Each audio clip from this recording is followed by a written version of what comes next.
time to wake up. It's a brand new day.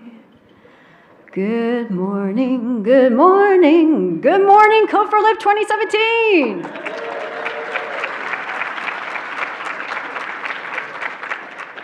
So, we are in sunny LA, which means that we will get fluorescent lights shining down on us as we spend 2.5 days of drinking from the well or getting right from the fire hose. So we have 2.5 full days of great presentations, great talks, and the greatest of all, getting to meet new people and old friends. So, there are a few announcements before we get to our first keynote speaker. The first thing that I want to point out, all of you who have registered might have remembered that you had to check a little box that said, I have read the code of conduct. So Code4Lib does have a code of conduct. If you go to the website, 2017.code4lib.org, and go under safety, the menu item safety, you will see the code of conduct link. Please give that a read. Again, we want to make this a safe, inclusive environment for all. You might have also noticed a link called duty officers. Duty officers play a role in which, if you feel that there is a violation of the code of conduct, you can approach one of the duty officers to file a report, or if you have a question about the code of conduct, saying, I'm not sure if this violates it, or I'm not sure if this particular situation violates the code of conduct, or a point of clarification question, we're more than happy to answer those questions as well. Now, there are a lot of ways to contact your duty officer. The duty officer page on the website has a lot of different ways you can contact us through Slack, IRC, Google email, there's an anonymous form, there's also a phone number, but you can also approach us in person. And the 2 duty officers who are on duty today are in the back, Galen and Kate, so give a wave. So anytime during the conference hours, you can approach them. They will be wearing a black lanyard. And this gets into the second thing I want to talk about is you had a selection of lanyards that you can choose from. What I'm wearing right now is the green lanyard. Now, the green lanyard means you can take my picture, you can photograph me. I'm fine as long as you get my good side. If you see someone with a yellow lanyard, this means ask permission before you take a picture or you start filming that person. If you see someone with a red lanyard, do not ask. They do not want any photography. They do not want any filming. For speakers who have yellow or red lanyards, please specify that you have the respective lanyard before you start speaking. And for those who have the yellow lanyard, please let us know if photography is okay while you're up on the podium. And if you see a striped lanyard, that means this person is a volunteer. Ask this person a question.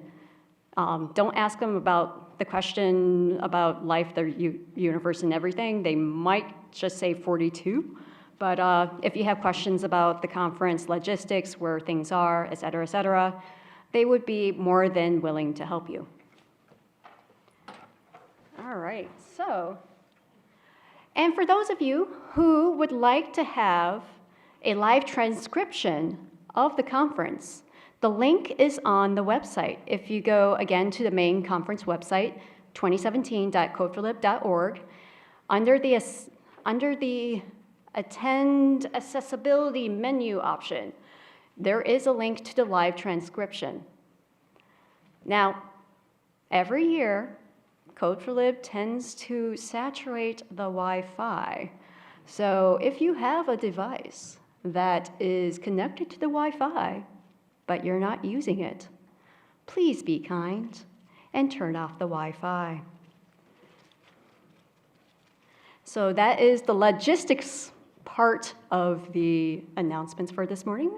So I'd like to introduce Todd Grappone, Associate UL at UCLA Libraries, as a welcome from the host institution.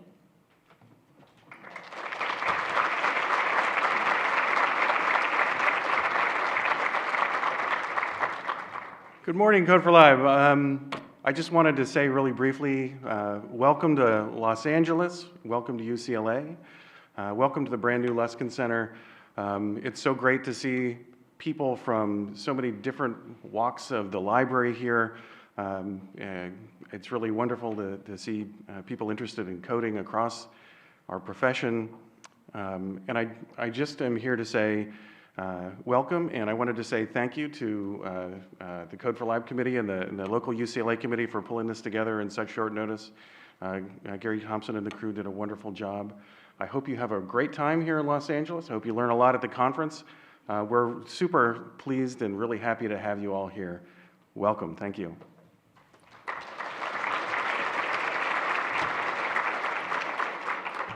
Thank you, Todd. Now I wish other library administrators can be that succinct in giving their message. As an administrator myself.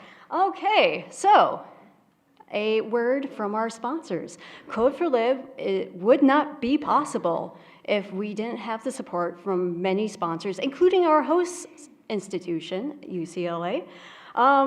So you'll be hearing a lot of names through the breaks saying thank you to specific sponsors, but overall I want to say thank you to everyone who's contributed financially or in kind to make this conference happen.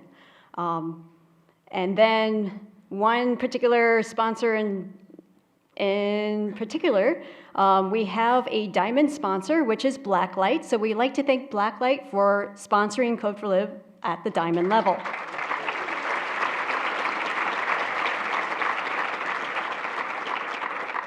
All right, so I have a few minutes left. We are running a little bit over time, but that's Code4Lib for you. So, for those of you who might have stumbled across Code4Lib one way or another, and this is your first Code4Lib, you might be wondering, so what should I be doing? So, I'd like to give you a very quick overview or a how-to document of how to meet people and have fun at Code4Lib 2017. And the slides should be up. All right, and this is an iteration of many, many, many other introduction talks. So we're just gonna roll right through it. So you're wondering, why are you here? Maybe you don't think yourself as a coder because Code4Lib, coders, developers. Or maybe you never worked at a library and you're trying to figure out where you fit here. The word's up there. There are some things, these are some of the things that we do. Most of us are here represent a wide range of skills and interests. But we here are coming together around to talk and to discuss and to just basically geek out on all things library, museum, archives, technologies. Code4Lib is not an official organization. It's more like a collective. Things get done by people taking the initiative and doing things. We also like to share. And one way that people like to share the cool stuff they are doing is through the conference. Now, with that said, there will be a lot of information thrown at you at a short period of time. You will be mentally exhausted before the conference ends, more specifically by Wednesday mid-morning. If you need to take a break, do so. Decompress outside the conference room. It's okay if you go outside the conference room and you miss a talk or two. Go take a nap, go get tacos, go get ice cream, do whatever. Now, second thing, there will be things that will go over your head. This is normal. This happens to everyone. This happens to first-comers. This happens to people who've been to all Code4Libs and everyone in between. No one's an expert in anything. and everything, so don't worry if you don't know every single thing that's mentioned in the presentations. Speaking of presentations, so you have stuff that's going on up here, and then you have the back channels. I'd like to point out 3 in particular. For those of you who are on Twitter, we have a hashtag on the screen, C4L17. We also have the IRC Code4Lib channel. The channel itself is active year-round, and especially active during the conference. Now, here at the conference, there are people that have volunteered to help folks who want to get onto IRC. So do we have any of those volunteers in the room at the moment? Oh, right at the corner right there. So head towards that way. Or if you see someone with the old timer ribbon, this means that the person has attended more than one Code4Lib and may know what they're talking about, or at least know enough to be dangerous. So dangerous in giving you information, so you can ask these people as well. We also have a Slack. Again, the information is on the screen. You can go and sign up for our Slack channel there. It's very active year-round, but especially active during the conference time. These channels are active during the presentations and beyond. So this leads me into the social aspect of the conference. Yes, there will be beer. There is a lot of craft beer fans at Code4Lib. There are also neck ferrets, bacon, and XML. These and others usually show up in in-jokes that are exclusive to Code4Lib and some that are not exclusive to Code4Lib. If someone says something that you're not getting the reference from, ask. Then the great thing about this conference, though, is that there is a diverse range of interests. We have a lot of gamers, craft beer drinkers, musicians, joggers, tea enthusiasts, bakers, and more. So plug for the social activities wiki page. And there's also the Wednesday play and share to share some of the games and share some of the craft brews that you brought. Now, you will find people that share your interest, even if your interest is the more traditional librarian interest of knitting. No matter what you're interested in, beer, tea, games, running, there is one great equalizer in social situations, and that is food. Code4Lib likes food. How many of you went to a newcomer dinner last night? How many of you enjoyed the newcomer dinner last night? Okay, awesome. So people have to eat. Food is a very good way to meet new people and to network. So during lunch, during breakfast, sit at a table of people that you haven't sat with before and strike up a conversation. Or you can ping the various back channels if you're wondering if someone wants to do a taco run and say, hey, there's this great taco place in Santa Monica. Do you want to go there? Does anyone want to go there with me? So if nothing else, just hijack one of the appetizer trays at the reception tonight and offer food to people. Disclaimer, do not actually try to hijack any trays at the reception tonight. And a last reminder, the wiki is a great source for updated conference social events information. Keep an eye on the social events page on the wiki if you're looking for things to do with other people. And with that information dump, welcome to Code4Lib.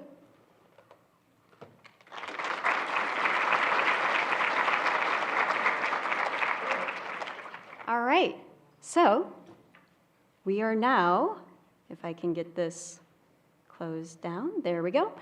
I am now happy to introduce our first keynote speaker. Andreas Orphanides is the Associate Head of User Experience at NCSU Libraries. He is also a long-time participating Code4Lib community member, starting out as a Code4Lib 2009 Diversity Scholarship recipient. He is one of the co-founders of the beloved Code4Lib workshop, Fail4Lib, which created an inclusive and safe space to talk about project failures and generate constructive conversation around the failures. His most recent Code4Lib presentation delved into the politics and ethics of system design and how we can influence user and organizational behaviors with even the smallest of design choices in the development process.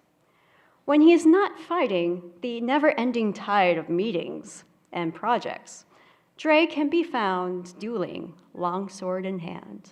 And with that, I'd like to introduce Dre to the board. Thank you.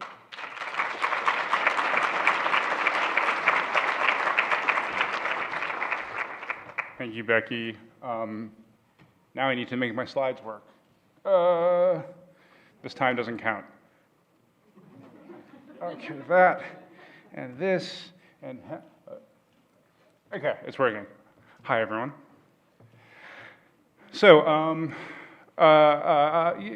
you might be as confused as I am about how I ended up on this stage. I figured a few words of introduction are warranted.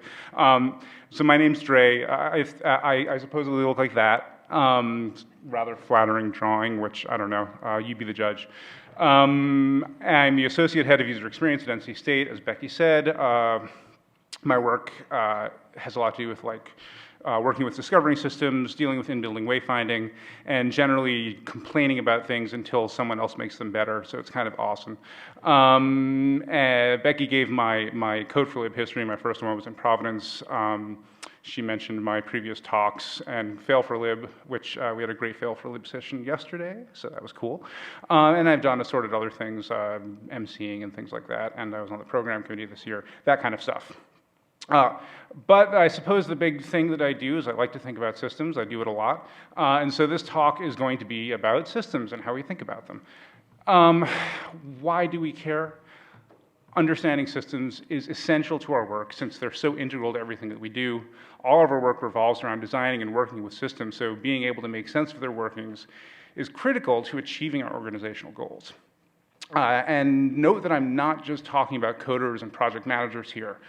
Whether we're programmers or supervisors or frontline librarians or salespeople or whatever, we're all participants in systems. And understanding systems can help us serve our constituents better. So let's talk about systems. What is a system anyway? A system is just a group of interacting components that we draw some kind of boundary around. To be clear, we get to decide what's inside the system, what's not, but the system's only meaningful if the boundary defines some sort of context that makes sense.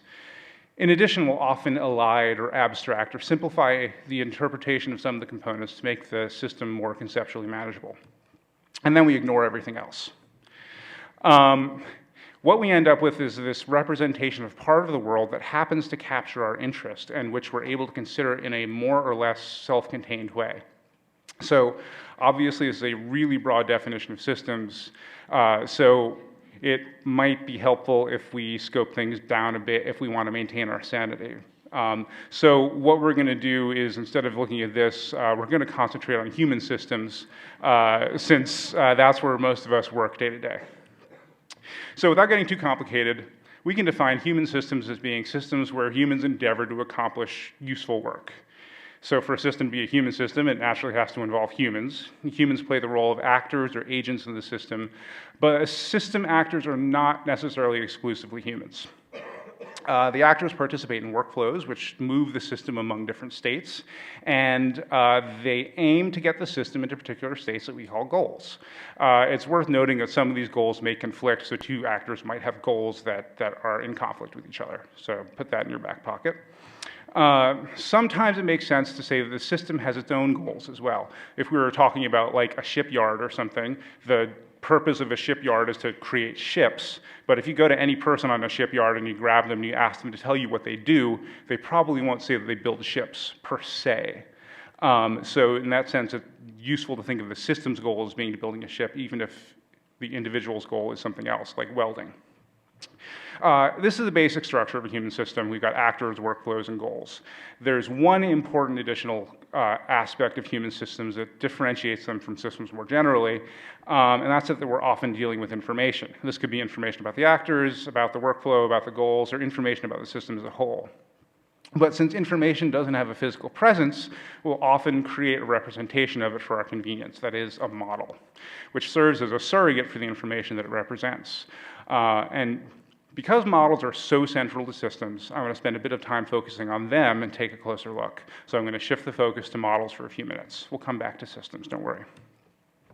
So what's a model then? It's a representation of something that excludes or simplifies or abstracts components that aren't immediately relevant, which selectively embodies our knowledge in a way that's easier to manage than the thing itself. It's a stand-in that we use in lieu of the real thing, which is appropriately streamlined to whatever need we have. So in this model of the Washington, D.C. metro system, the station names and their adjacencies, the transfer points, the rough physical location of the stations, et cetera, are all treated as relevant, but things like the precise distance between the stations are not, and so those are excluded. And it's important to note that, that a model needs to be a simplification of the thing that it represents in order to be useful. For instance, a map of LA that was the size of LA would not help us get around the city. A model can also help us better understand things that would otherwise be difficult for us to get a handle on. Our map of LA lets us make sense of spatial relationships that we wouldn't necessarily recognize up close.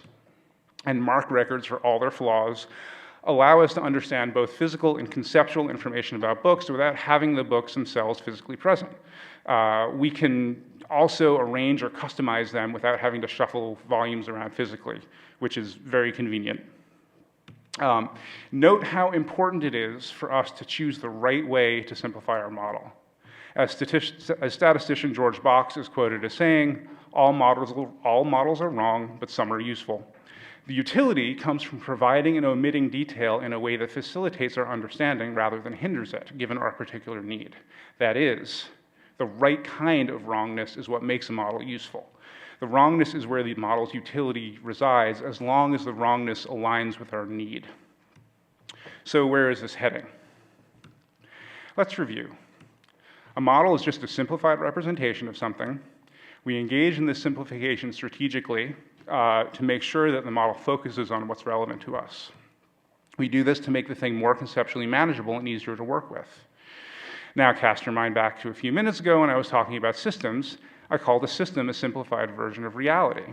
The simplification is once again strategic because we're trying to make reality more conceptually manageable. In other words, a system is a model that we use to represent reality in the course of engaging in our work. Understanding this fact, that a system is a model, is critical to ensuring that the systems we design do the work that we actually want them to do. Just like other models, our system is necessarily an imperfect representation. And as in models, the success or failure of our system hinges on how we draw the boundaries, what we abstract, what we ignore. Our understanding of the missions, goals, and structure of our organizations help to inform the system's design, but the system is still fundamentally a simplification of reality. In other words, our systems are wrong, but there's a chance they may be useful. And that's what's at the heart of the talk today. Once again, we all work with systems. The systems are a model of reality and therefore incomplete. But from the perspective of the system, which, let's face it, is where we spend most of our time, the system represents our complete understanding about the state of reality for the purposes of achieving our organizational goals. Every decision we make from within the system is filtered through how it represents the world. So we come up against a paradox, perhaps the very central paradox in systems analysis and design. Since it's impractical to act on reality as a whole, we engage with the system instead, which is a simplification, by definition not complete. But we rely on the system as our source of truth about reality, and we make decisions based on that information as though the system is reality. This gives rise to what systems analyst John Gall called the fundamental law of administrative workings, which not by coincidence abbreviates to FLAW. Things are what they are reported to be. That is, if we're relying on the system as the source of truth and the system's knowledge is wrong or incomplete, our knowledge is wrong. But try telling that to a system that disagrees with you. The classic example of this occurs when the IRS decides that you're dead. Good luck convincing them otherwise. And likewise, if we're too close to our own systems, if we forget their fundamental limitations, we run the risk of failing our users. We can make this clear by looking at some examples that highlight how shortcomings in defining the system lead to bad system output. The first point of failure in a system is how it's scoped, the boundary. The framing of the system has a critical influence on how the system's goals are defined. If you get the framing wrong, you get bad goals. In a past talk, I discussed these anti-homeless spikes as a failure of ethics in design. They also represent a failure in system scoping. In system terms, the spikes achieve a goal in that they succeed in preventing homeless people from sheltering in the spot. But they fail at the more fundamental goal of addressing the problem of homelessness. The system also excludes from consideration the notion that homeless people are actors in the system with agency, with needs, motivations, and intrinsic value as humans. The system only considers them to the extent that their presence conflicts with the desires of the property owner. Here's a similar example. In 2015, journalist and media technologist Shane Snow wrote an article where he proposed a comprehensive solution to the problem of prisons. Mr. Snow identifies three key problems in the current US prison system. First, the incidence of violence and antisocial behavior among prisoners. Second, the high cost to the taxpayer of prison operations. And third, the general inhumanity of the prison system for both the incarcerees and the employees. The first element of the proposed solution is to put everyone in solitary. Snow argues that this will be safer for prisoners and administratively simpler. However, since solitary confinement brings with it its own antisocial and inhumane aspects, the next part of the solution is to provide an Oculus-like VR experience where prisoners can remotely interact with other prisoners, take classes, etc. This would safely provide the social outlet needed, give a perception of freedom, and offer an opportunity for self-improvement to prisoners. A final cost-saving component is to replace all the prison food with Soylent, a liquid meal replacement. This would remove the overhead of food preparation, the need for a common dining area, and the risks associated with large groups of prisoners having access to potential makings for weapons. And here's a diagram that Snow provides for what a prisoner cell might look like. It's that simple. Isolate everyone, give them VR, and provide them with the appropriate holes for them to acquire and dispose of the necessary paraphernalia for daily living. Since we're eliminating common spaces, prepared food, and personnel, Snow estimates that we could do it for $10,000 a year per prisoner, which is a savings about 2 to 6 times the current cost. The issues with Snow's proposal are myriad and hopefully obvious. Incidentally, this is not some modest proposal thing. This was completely in earnest. The key systems analytic failure, once again, is that the system is framed to overlook the humanity of the human actors with individuality, motivations, and desires, perhaps ironically, despite aspiring to address the inhumanity of prisons. Instead, these human components are reduced to a checklist. Have we provided something that counts as food? Are they safe from immediate, direct physical harm? Do we give them some sort of avenue for interaction? The system, as described, provides these needs, but only in the most superficial, reductionist way, rather than recognizing the prisoner's needs and desires as intrinsic, fully realized aspects of actual human persons. And once again, the proposed solution attempts to solve the wrong problems. Snow's proposal never meaningfully examines the underlying causes of prison costs, considers what aspects of incarceration lead to prison violence, or investigates what it means for an experience to be inhumane. Without understanding the genesis of these problems with the system, we can't meaningfully propose a solution. Any such attempt is just chasing down symptoms. This is an example of what's sometimes called the engineer's fallacy. Just because we can frame a problem as a system, it doesn't mean that we can trust that the solution lies entirely within the system that we've framed. So Randall Munroe captures it succinctly in this XKCD comic, an engineer syllogism: I am good at understanding numbers. The stock market is made of numbers. Therefore, wow, where did my money go? That said, framing the system correctly is critical to facilitating a working solution. In the late 1950s, the Royal Aeronautical Society and British aeronautical engineer Henry Creamer wanted to challenge the limits of aeronautical engineering, so they offered a prize to the first engineers who created a plane flown completely under the pilot's power. Many competing teams attempted to claim the prize. They spent a couple years designing a plane, they'd attempt a flight, they'd crash, they'd go back to the drawing board. Progress was crushingly slow. The prize was finally won when mechanical engineer Paul McCready recast the problem from one of performance benchmarking to one of process design. By developing techniques where prototypes took just hours or days to construct instead of years, he was able to iterate and improve quickly enough to make the task tractable. His Gossamer Condor won the 50,000-pound prize in 1977. almost 20 years after the prize was proposed. The takeaway here is that the way we frame the system influences the definition of the system's goals, and the quality of those goals can spell the success or failure of the system.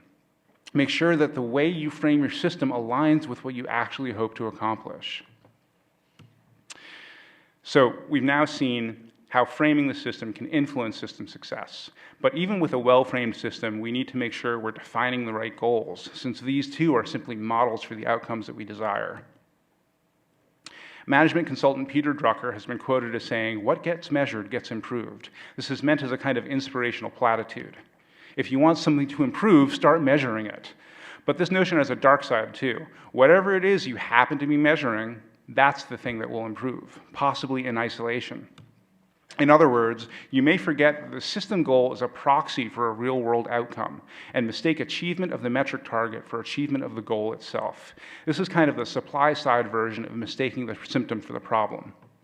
Let's look at some examples. The first story is possibly a apocryphal tale from India during the British occupation, which took place in the late 19th and early 20th century. And I guess I heard this might have just been on a podcast, so I apologize if this is repetitive to some folks who've heard it before, but I'm going to go with it anyway because it's an awesome story, even if it's false. I don't know. Useful parable. So the story goes that the British rulers were uneasy with the prevalence of the venomous Indian cobra in the subcontinent.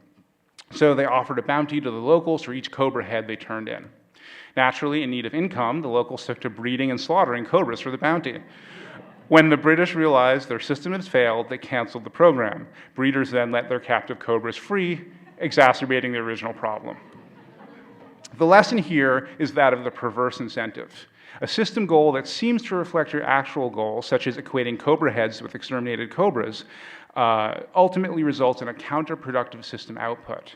For the Indians participating in the system, it was clear that the best way to achieve more cobra heads was to create more cobras. What gets measured gets improved.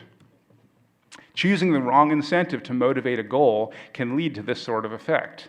Wells Fargo has recently been subject to inquiries and sanctions for the creation of unwanted customer accounts. In this case, the in-system value of new accounts was so high that customer service agents went to great lengths to generate them, including creating accounts in secret without the customer's consent. Likewise, Google has struggled to retain engineers for its self-driving car program, in part because they were paid so much. The engineers earned enough money in a few years with the program that they could safely resign to pursue other interests. The problem of goal definition gets even more complicated in the presence of conflicting goals. In the automotive world, the manufacturer's goal is to sell automobiles, which they attempt to do by creating cars that have features customers want, such as fuel efficiency and performance. At the same time, they're bound by limits imposed by the government, which essentially acts as an adversarial agent to keep the automakers in check. The government's goals include such things as safety and emissions compliance. Some of these goals may overlap, but some of the government goals inevitably come into conflict with the manufacturer's goals. This was the case with the recent Volkswagen emissions scandal. To summarize, Volkswagen programmed the engine control computers of some of its diesel vehicles to comply with emission standards only when the car was actually being tested for emissions. At other times, the vehicle would operate in a higher performance mode, which released emissions that were at a level that violated pollution standards.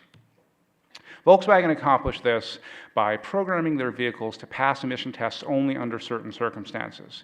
If we imagine a graph of the distance versus time traveled, Volkswagen programmed their vehicles to behave in different emissions modes in different parts of the graph.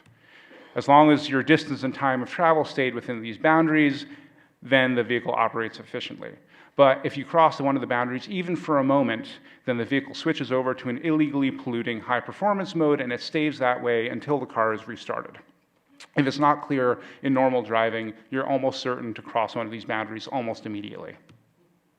But a government emissions test is highly standardized, so it has a predictable driving pattern. If we were to plot that driving pattern as a position versus time chart, it would look like this. Now, if we put this together with the parameters that Volkswagen defined for efficient emissions, we see that the vehicle stays in the efficient zone during the entire emissions test, passing the standard, despite releasing illegally high emissions with almost certainty during normal driving. What's the problem with this? The emissions test is a systems goal. That is, it's a model, naturally an imperfect one, of what emissions behavior should look like in the real world. The intention is for performance under the model to reflect in some standardized way the performance in practice. By teaching to the test and seizing on the limits of the model, Volkswagen betrayed this implicit understanding that the systems goal is supposed to represent the real world, revealing one set of behavior under scrutiny while engaging in a totally different and non-compliant way when not being evaluated. The problem in these examples is summed up nicely in a concept originated by economist Charles Goodhart. When a measure becomes a target, it ceases to be a good measure. This is precisely the dark side version of Peter Drucker's command to improve something by measuring it. As soon as the metric becomes valued as an outcome in itself, we forget that the metric is just a model that helps the system know the real world. It's a problem that's easy to succumb to, even unintentionally. System goals are models for real-world goals, so we must continuously scrutinize the system goals to ensure that they're an accurate reflection of the desired real-world outcome.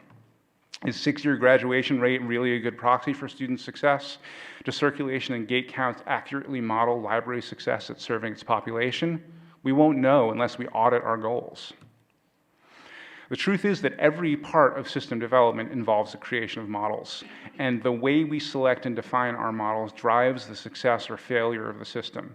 The model-based nature of systems is perhaps clearest with data, which serves as a model for quantitative information that's important to the system. Since computation often underlies our systems, data has an obvious appeal, especially as we often need to deal with more stuff than we could possibly manage by hand. Data also has a veneer of neutrality and correctness, since data is considered more or less by definition to be factual.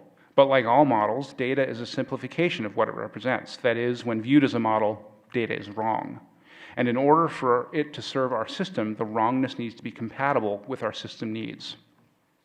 The wrongness of data is highlighted in cases where we assume that it's intrinsically neutral. Consider, in 2016, an algorithm called beauty.ai was deployed to evaluate the attractiveness of human faces.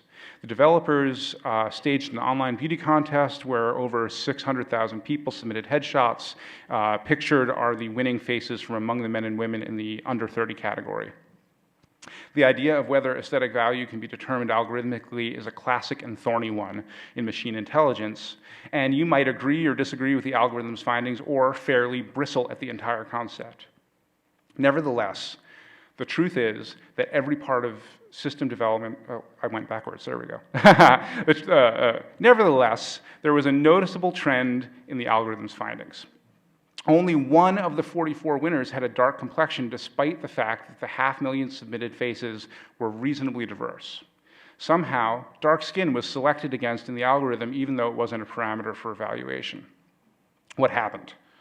The algorithm was presumably neutral. The data set was also supposed to be neutral. How is it that a computer can be racist? The problem is algorithmic bias. In this case, when the AI was being trained, it was given mostly faces of European origin. So when the algorithm was put into practice and it came across non-European faces, it wasn't well trained to evaluate them, and so they scored poorly. This highlights a key weakness of AI. A learning algorithm is only as good as the data set that it's trained on. When we lean on algorithms to provide objective evaluations of historically subjective topics, the algorithm will reflect the same biases that are inherent in the data we give it.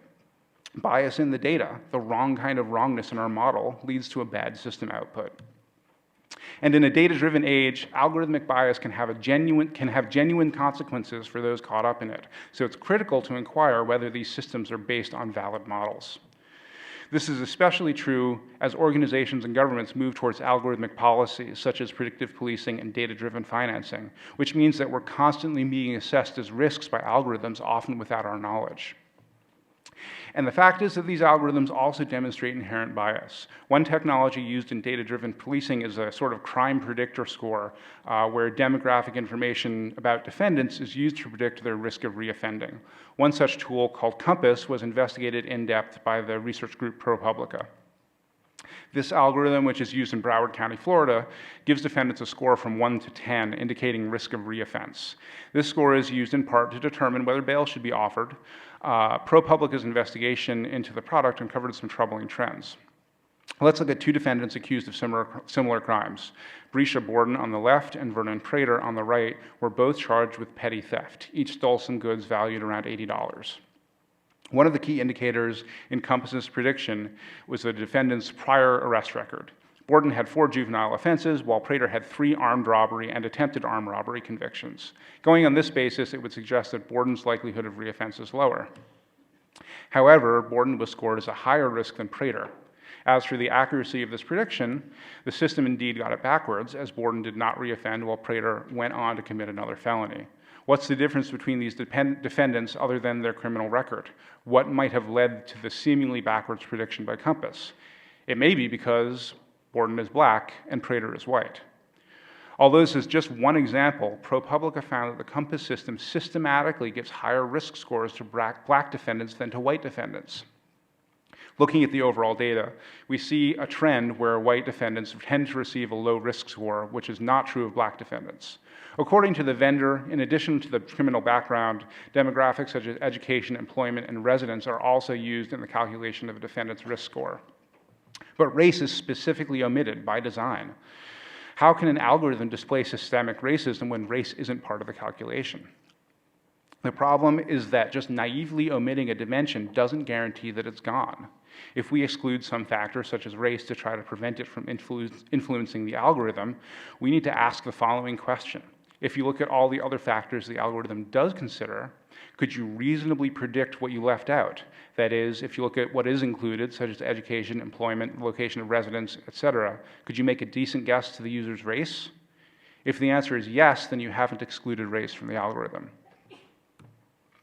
This is related to an idea in mathematics that's called linear independence. Due to the deeply ingrained interplays between race and social structures in our society, race is simply not independent of these other social factors. So it's almost trivial to make an accurate prediction of race from other metrics that on the surface appear unrelated. And such relationships will inevitably surface in algorithms even if they're not programmed in. The system's takeaway is once again that data is a model, and especially with data, it's not always clear where the imperfections in the model reside. Integrating a model into a system without fully understanding its shortcomings leads to bad system outputs. Another risk of leaning too heavily on data comes in the moment of converting analysis into meaning. In the 2016 election, almost every major pollster overpredicted the probability of Hillary Clinton winning the election. When the vote came in, many spectators were shocked at her loss.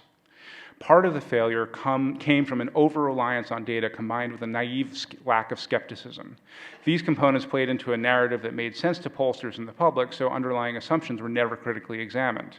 This is essentially a form of confirmation bias. The outcomes of the polls seem to support what we expect, so we don't investigate more closely. And even in the face of changing voter demographics, pollsters steadfastly held to their standard methods for recruiting participants, leading to selection bias that further exacerbated the problem. At the heart of this problem is this. Polling agencies had too much faith in what systems analyst Gerald Weinberg winkingly called the axiom of experience. The future will be like the past, because in the past, the future was like the past. The dubiousness of this so-called axiom should be apparent. Indeed, as fellow systems analyst John Gall rejoindered, in dealing with the shape of things to come, it pays to be good at recognizing shapes. The lesson here is that using the data of the past as a model for the present is not without its risks, and if we forget those risks, our system may suffer.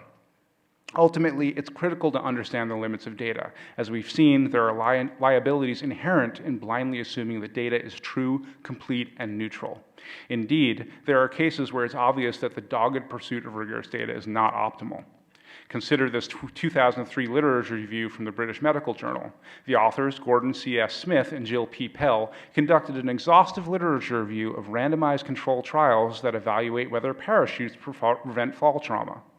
Unsurprisingly, they found no such trials. As the authors cheekily note, the lack of evidence-based research on parachutes does not mean we can't draw conclusions on their effectiveness.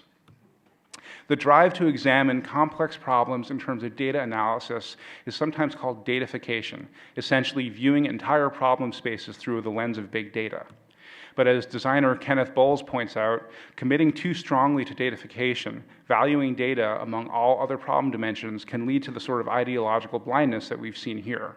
When we entrust too much in the data, when we commit the fallacy that data is truth, our decisions will be flawed. We must not forget that data is simply a model for the real world, and like all models, its utility is limited.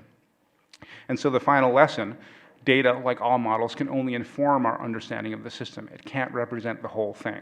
So don't fall into the trap of chasing data without contextualizing it properly against the system as a whole and against its real-world significance. The key point to all of this is to make clear that it's essential to recognize that all these system components, including the systems themselves, are incorrect and incomplete, inherently limited. Once again, all systems are wrong. So as the environment changes, we must constantly reassess the wrongness of our systems to ensure that their wrongness remains useful. How do we ensure that the systems we make stay useful and stay true to our needs? The first thing we need is the ability to assess systems. And to do this, we need to be able to think in terms of systems. Being able to define a system, to recognize its boundary, to judge whether its components are defined correctly and its models are effective. These skills are central to critically evaluating the system. You can foster systems thinking in your own organizations by seeking out training in systems analysis, by evaluating new and unfamiliar environments in terms of systems as practice, so to speak, and by going through the exercise of modeling your own systems in detail.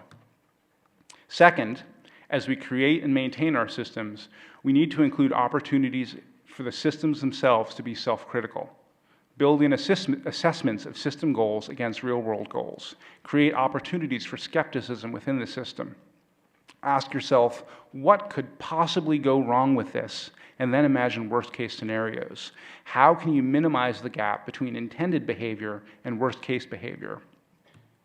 Finally, we must recognize that human systems are human, that they are designed to further human purposes. Be on the lookout for cases where in-system expectations are being valued above human interests that are not completely represented. Create teams with a diversity of backgrounds and experience to better recognize assumptions, omissions, and bias in systems design. Remember that a key reason you may be ignorant of your system's oversights is that you're also ignorant of your own oversights. Ultimately, challenge yourself to consider the human outcomes of your system's decision. After all, the system exists to support humans, not the other way around. And that's all I've got.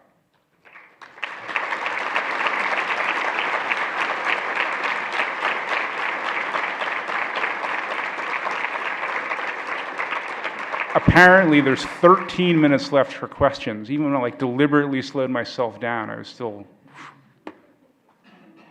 Have people talk to the mics? Yes, if you have questions, there are apparently mics somewhere. Raise your hand.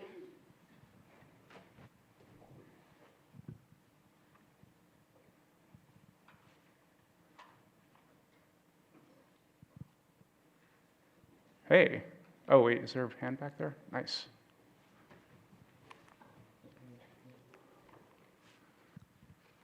So could you define some examples and how you applied this thinking explicitly more to libraries? Because the overarching is very great, but a little bit more concrete might help. I think that's a fair question. I think, especially in libraries, I think the place where this comes into play is that is in the area of goals. And I think it's something that we've always struggled with organizationally, all of us, because the true real-world goals of libraries are so, they're very abstract. We want to, encourage learning and make information available and blah, blah, blah, right? And how do we measure that? We count the number of people who come through the door. And we count the number of times that someone borrowed a book. And one of the reasons we do that is because we don't have many other things that we can look at. And so our system, just because of the way our systems operate and the gap between what is measurable in our systems and what we hope to achieve, I think there's a natural challenge there for libraries. But that doesn't mean we can't create opportunities to have a more open-ended way of looking at what it means for a library to be successful in its mission. At Code4Lib yesterday, is Bobby here? Bobby, can I tell that thing about the awesome box? All right, so one of the things that Bobby mentioned at Fail4Lib yesterday was, what library was it? Law Library at Harvard has a box that they call the awesome box. And if you checked out a book and you thought it was awesome, you return it in the awesome box. And then that's used as a little check mark to say someone really found this book valuable.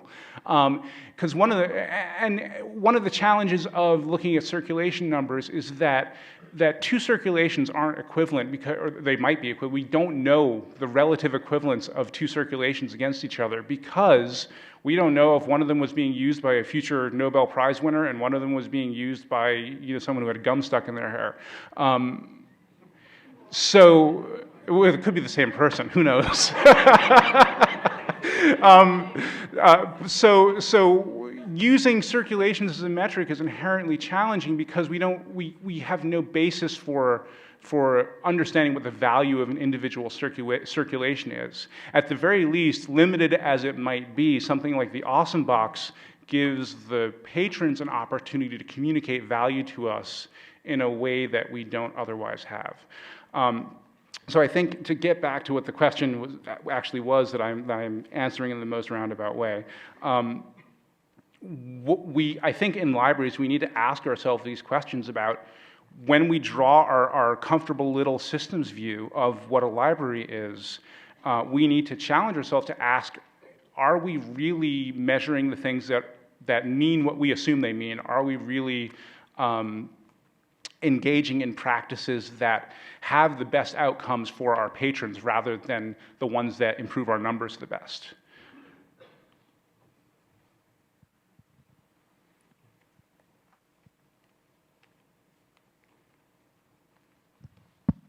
Thanks for the talk. I really enjoyed listening to you. I have a quick question about systems thinking. I like the point a lot that a system represents a lot of different goals. And some of those goals kind of conflict. So like we are very familiar with like usability or user experience scenario in which there are many different goals and we want to kind of like stand by all of them. But there gotta be some kind of priority. So it can be that like the system sometimes represents how those goals kind of competed and negotiated with one another. And a lot of times when we work on a project, there are multiple goals and we are aware of it, but sometimes one goal is more important to the part that we are working on. So do you have any comment on like being strategic about the goal that we feel more passionate over other goals? Oh, that's a tough one. I think a quote that came up yesterday in one of the pre-conferences was that you need to choose which hill to die on, because you only get to die on one hill, right? So sometimes it will be nice to fight and get all of those things that we want for our users that we know are right, but those darn administrators are interfering with our perfect library utopia. But obviously, I think that's not realistic. So, I mean, we just have to choose things. We need to make a priority. I think we can have our own internal priority. I think that's easy to do, but reconciling that with the priorities of other parts of the organization, I imagine that's really what your question is getting at, is how do we reconcile our own priorities against the external priorities? I think the only way you can really do that is to be as pragmatic as possible, which, if you are faced with the choice of ticking off someone else's boxes versus ticking off your own boxes, what path is going to allow you to make the most gains with the least amount of effort?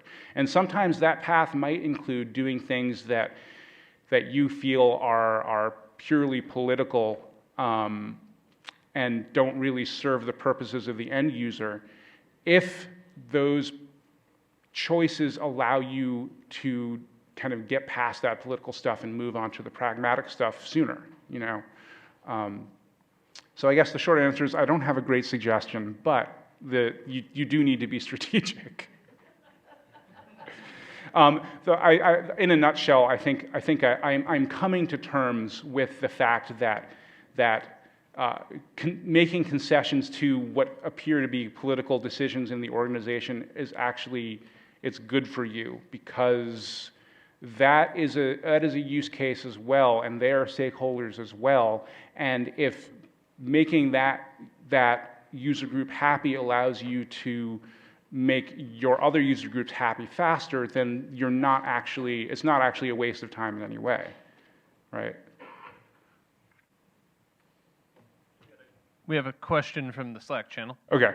Do you have any advice on interrupting or mitigating metric obsessions from higher up the org chain, particularly when wanting stable/repeatable measurements?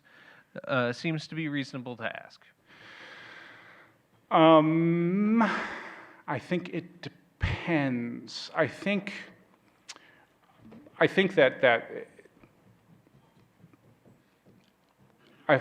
you can fight metrics with anecdotes, and you can fight anecdotes with metrics. What I mean by that is, like, let's use the metric obsessed example. If you can show in kind of visceral terms how the real lived experience of your users tells a different story than the metrics, and you can communicate that message, I think it can help to penetrate the metric obsession. And I think a good way to do that is with more like anthropological type of user testing. If you can capture a video of someone having a horrible experience in your library,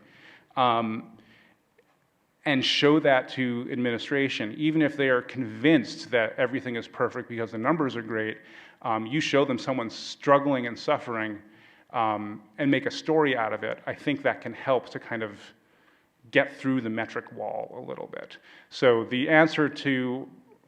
one answer to metrics is to go in a different direction, a non-metric direction. I think another possible answer to deal with metrics obsessions is to question the metrics themselves, maybe internally, and come up with competing metrics. I'm not sure, I've never actually done that one, so I can't vouch for it, but if people are speaking the language of metrics, sometimes the best way to respond is also in the language of metrics. And so if you can come up with a metric that you think will be believed and understood and accepted, and use that to confront a comforting metric, then that might be another approach. But then I think you run into this, the confirmation bias thing, where you run the risk of running into the confirmation bias thing, where they dismiss the thing that doesn't agree with their preconceptions, and they take comfort in the thing that does agree with their preconceptions. So, yeah, those are my ideas there. Hi. That was actually a really good setup for my question, which is the inverse of that often I feel like stories are used to prevent data from being used. So that there's this kind of intermodal political switching, that as long as we go from one mode to the next, we can always get what we want. And my experience of this is it kind of locks us into the adjacent possible. So I want to ask how you think we can do whole system experimentation and measurement when we're always sort of responding to short timelines and people trying to die on their one hill by using a story when it's appropriate, and die on another hill by using data when it's appropriate.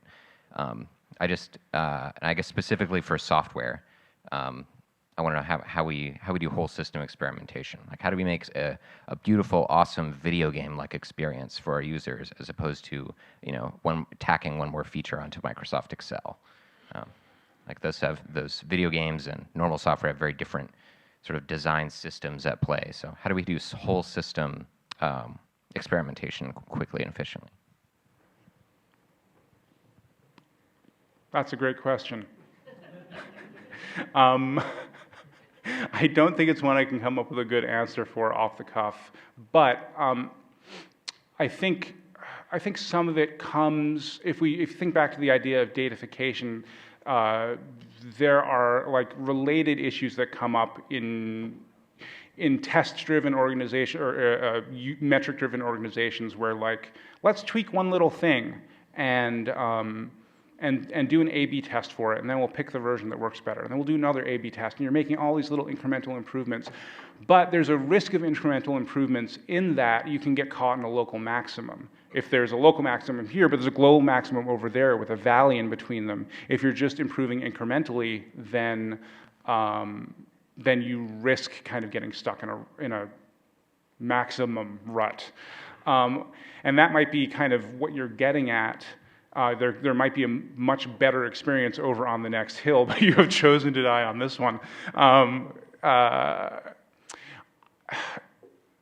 think the only way to get around it is to create opportunities somehow. I don't have great suggestions for how, but create opportunities to kind of upend things and look at things with fresh eyes. Maybe if there's someone, if you find a open project manager position and you bring someone in who is like, can come and have a new experience of the organization and kind of cut through the programmed in, the ossified bad habits of the organization. But I don't really have a great answer, I'm sorry. And I'm out of time. Saved by the bell. All right, thanks everyone.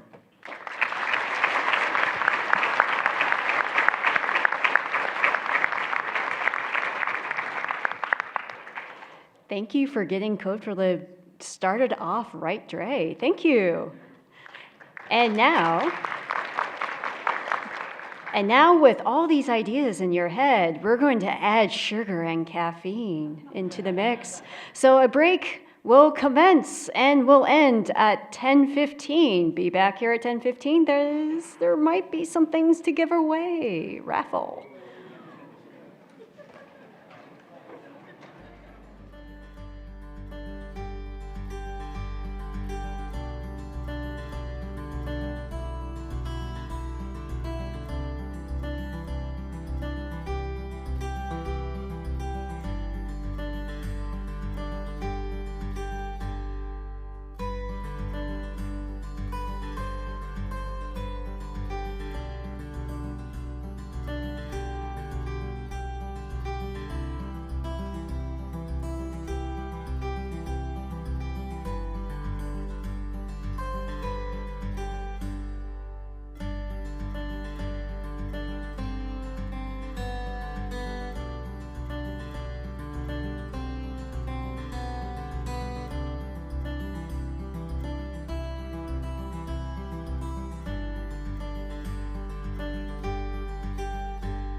You want to wrangle people in?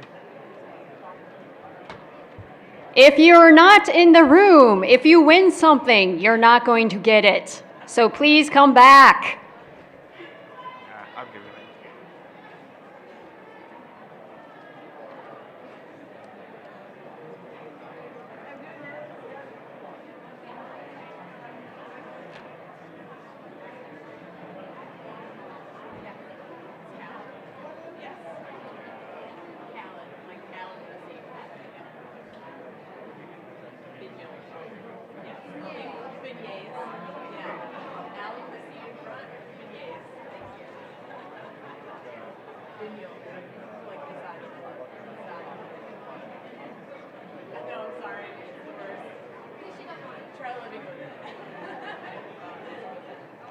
Should I go?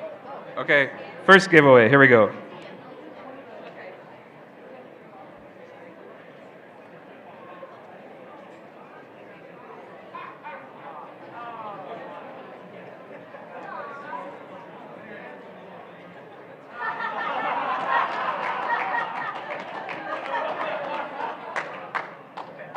All right. Yay, Dave Lacey. Okay. Another one? All right. We'll do one more. One digital book.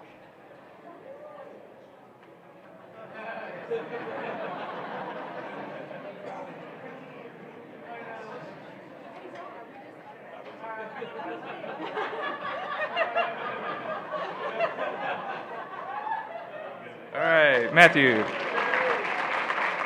Okay.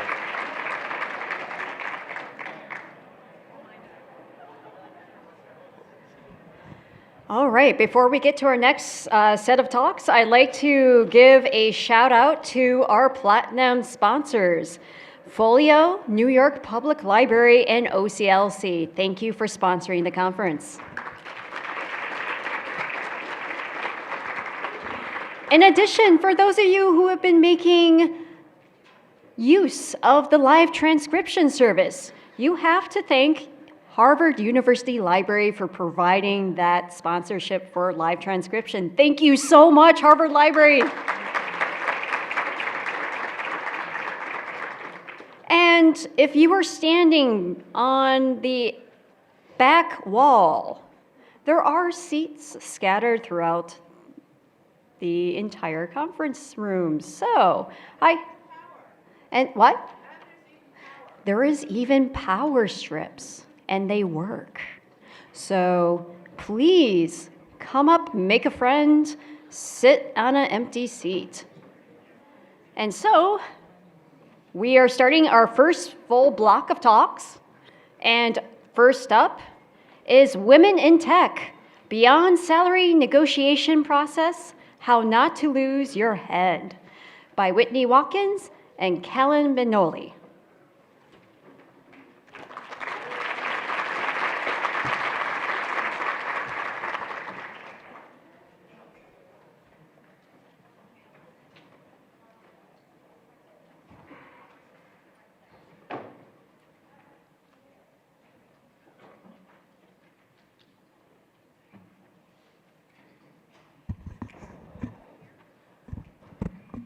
Thank you, Becky, for the introduction.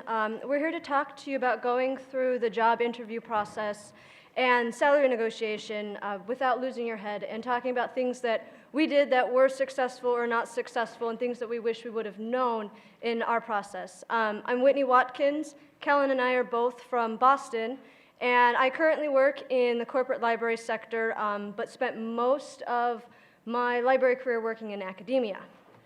And I'm Callan. I've spent most of my career in the public sector at state and municipal jobs. And there's often little wiggle room for higher salaries in those jobs, but that can be offset by non-traditional perks. So the interview prep, we're going to touch on the points here, touching on things that are directly related to preparing for the interview itself.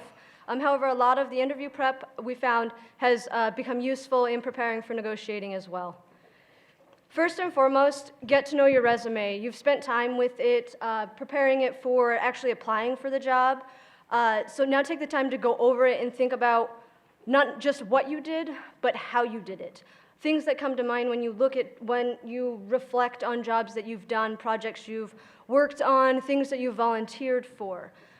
Knowing your strengths and weaknesses is the first step to developing the confidence you need to succeed in these areas. So go through your resume, look at the last 3 to 5 years, make note of positions you've had, projects you've worked on, specifically the ones that apply to the job that you're interviewing for. Make note of the projects you're exceptionally proud of and sour moments and how you handle them, things that went wrong, things that really irritated you, and think of what you would have done differently. This will help you tie in examples that you're directly involved with to the job that you're interviewing for, and it gets you thinking about them beforehand, so when those questions come up in the interview, you're already set to answer them and provide a response. One thing that I found is seriously study the job description. There's a lot of filler that comes in when job ads go out. Get rid of the filler and focus on the specific responsibilities, the stuff that you're expected to do. I like to write, physically writing things down helps me. You can use a digital doc, but write them on a separate page, kind of in an outline, and really think about what the expectations are for somebody that's going to be in that job you've applied for and are now interviewing for. And then outline them. As I mentioned, writing them on a separate page. You've studied your resume, you've thought about the good and the bad. Align those points with the major components to the job description, and so when you align them up, you start thinking about, one, how that fits into what your career goals are, as well as how you fit into that job. And think about the standard interview questions, like greatest strengths, greatest weaknesses, your proudest accomplishment. You can rehearse the answers. I tend to not rehearse the answers. I'll write them down. I'll write down bullet points on things that I'm like, oh yeah, that works, that fits. While you're focusing on the specifics, think about which ones you definitely check off. What skills you have now that you've been looking at your resume and breaking it down and that job description. What skills do you have that are beyond what they've asked for? And what is at the core of your interest in the positions? What responsibilities really stick out to you? What projects that they've possibly talked about that you might be working on that drove you to actually apply for that job? Something to note is the likelihood of going through this will show you that you're qualified for the job and will reinstate the confidence you have and show that you are a great candidate for that position, and just helps you really focus on you and your skills and what you have to bring.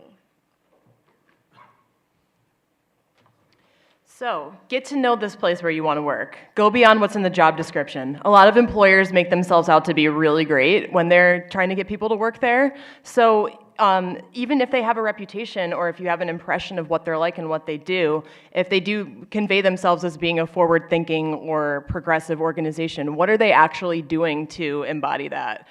So you have to go deeper than just looking at that job ad. Do your research. Look at the organization's strategic plan and their mission statement, their press releases, and their social media presence. Does any of what's in those things resonate with or interest you in particular? How does that match up with your own professional passions and your career goals? Know how the library also relates to its parent organization. For academic positions, this is clearly the school or university that you're a part of. For public positions, this is the city or town or state that you'd be working for. Is there a good community fit for you? And you have to specifically think about why that is. So if you understand your potential employer and you understand your own strengths and skills from going through your resume and calling out your greatest assets, you can easily demonstrate the value you'll bring to them that goes beyond maybe what they're looking for in that job ad. It's also important that you determine the organization is a good fit for you and where you want to take your career next. So find the thing that helps you keep your head. I'm going to pause here to remind you that you have to take care of yourself during this process. Interviewing and then negotiating is very high stress and is very demanding on your psyche. So think about what you normally do to relax or blow off steam.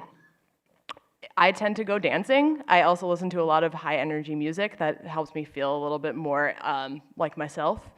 So if you're like me, you tend to go into stressful situations rather than endlessly preparing for them, a little more head-on than just rehearsing endlessly.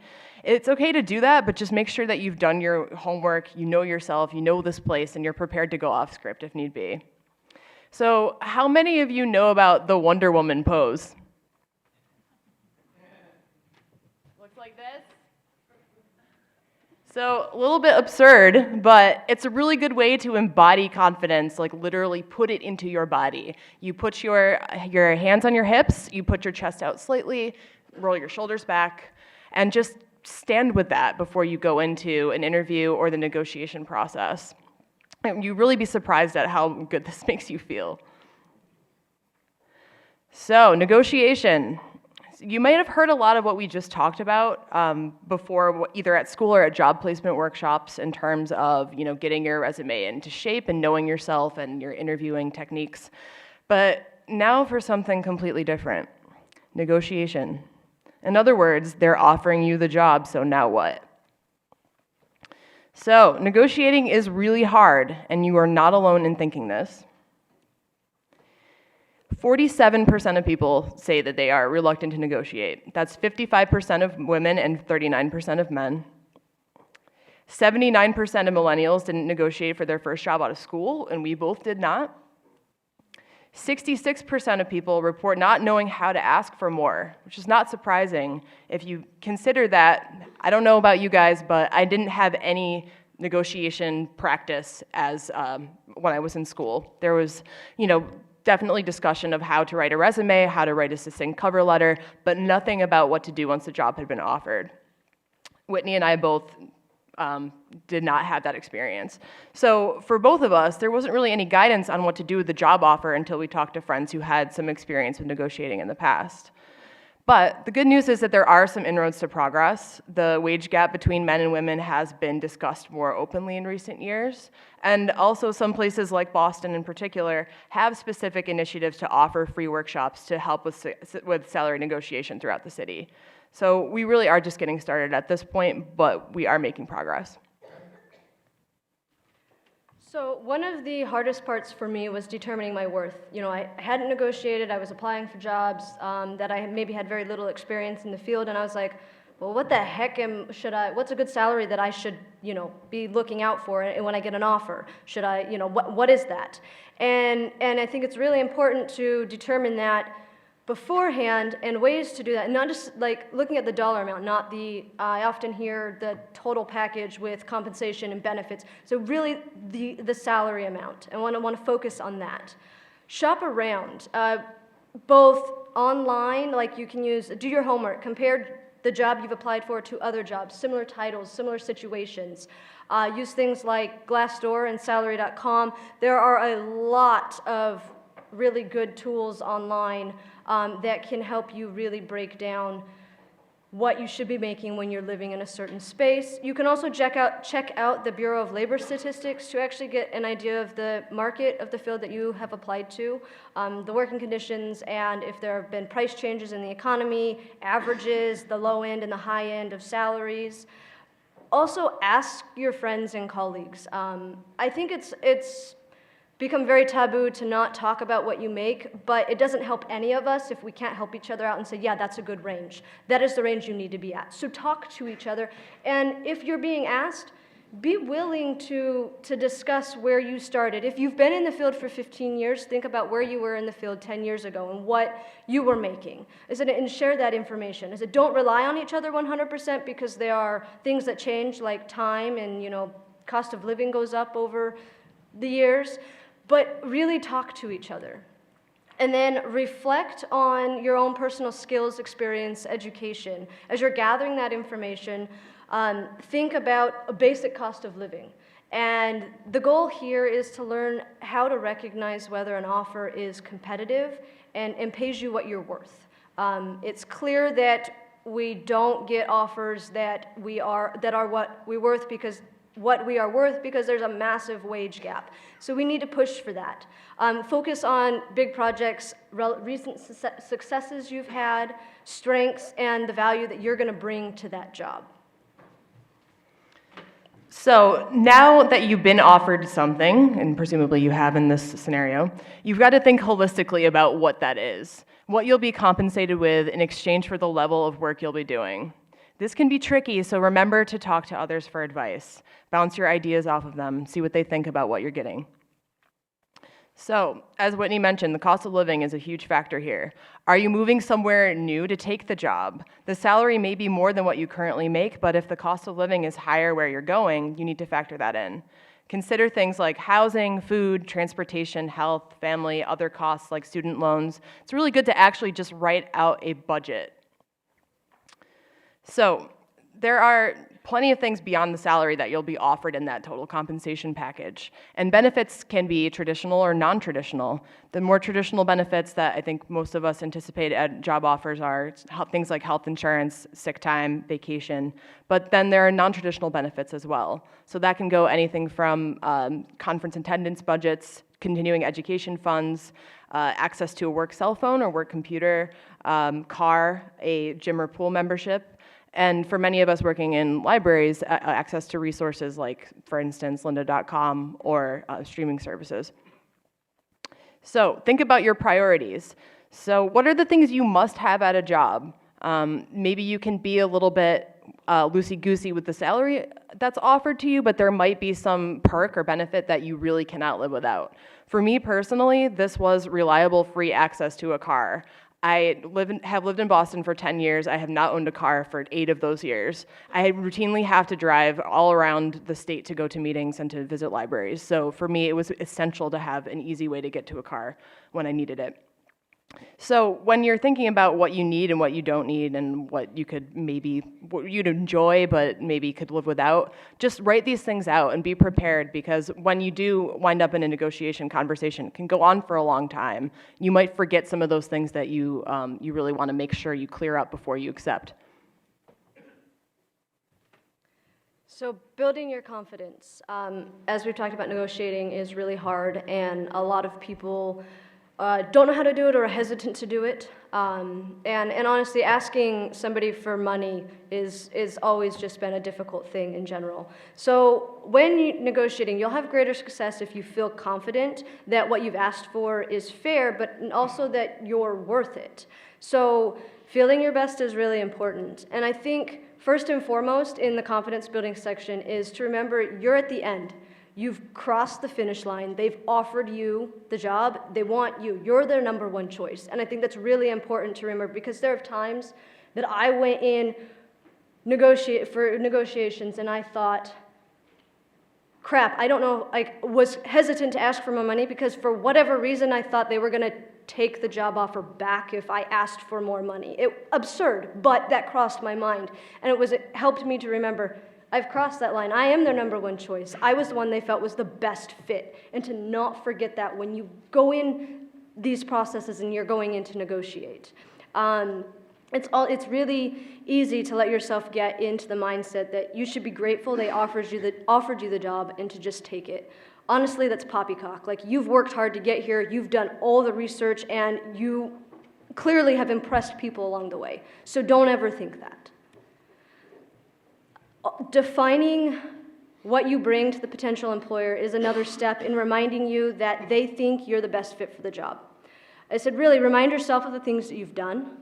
Think about the projects you've worked on, and don't sell yourself short. Volunteering, speaking at conferences, those are big things. Working on projects that in your hobby times, not necessarily at work. Those are important because it shows that you're driven. Think about that. But also anticipate the employer's needs as well. What did they identify in the interview as priorities?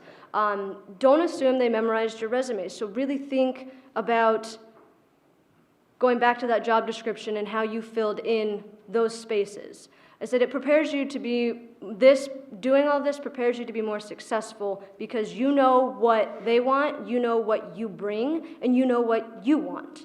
And that knowledge is what's going to give you the strength and confidence, because you're going to go in and you go, I know this. It's preparing for a test. The hard part about negotiating is you have to determine your bottom line. And if that isn't met, you must be willing to walk away. So, this is hard, because what if you're unemployed or you're just getting into your field, or you've just graduated. You know, knowing what your bottom line is, going over that basic cost of living. So it is important to note, though, that your bottom line could very well be a job.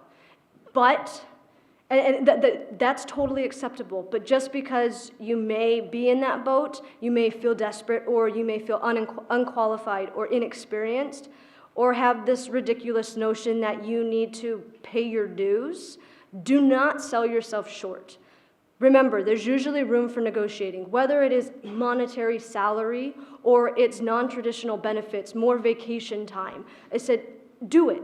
If they don't meet your bottom line, then what? I said, and think about that. Sorry. So asking for more is hard. It just is. This is always going to be a difficult process. And more doesn't just mean money always. As Whitney said, that can be things that are more non-traditional benefits. And just a side note here that when you are getting ready to negotiate, oftentimes this does happen over the phone. Make sure that you're somewhere comfortable where you can talk for a while without interruption, because this isn't going to be a quick and dirty conversation, most likely. Maybe not around the corner from your boss's cubicle, but possibly at that park across the street. So HR has one job, and that's to get you in the door for as little money as possible. So this is particularly true for jobs in the public sector. There tend to be very rigid budgets that you're kind of just stuck with. And this has been my experience at basically every job I've had up to this point. But even though I haven't been able to negotiate for higher salaries, I did often learn in these conversations that I would get my target salary within a year of hire because of cost of living increases and step increases. So even though the jobs that I've tried to negotiate for did ultimately tell me no when I asked for more money, I didn't get in trouble. And this is something that I think we all should just think about for a minute. There was really no bad thing about doing it. Yes, they said no, but it didn't make me look bad. They didn't rescind the job offer. I also learned something, like in the case of getting that additional money just from being there long enough, that I may not have known if I hadn't asked about it. So knowing your bottom dollar in the field based on the research that you've done on those websites that Whitney mentioned before, like the Bureau of Labor Statistics and Glassdoor, will help you know if you're getting screwed with the offer that you've been presented.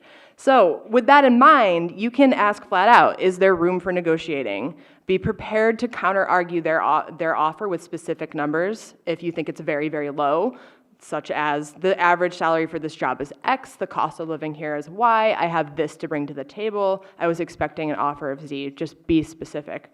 Do not make it personal, though. Do not request more money because you have kids, or because you're paying off loans, or because you take a trip to the Bahamas every winter. So, one more thing. Pause and think. You do not have to give your answer right away. You're not obliged to, and if they expect one right away, that could be a red flag that they're getting desperate in their search process. Give yourself a day or two to evaluate the offer and to let your nerves calm down a little bit. So remember to communicate that you're doing this to the hiring committee, though.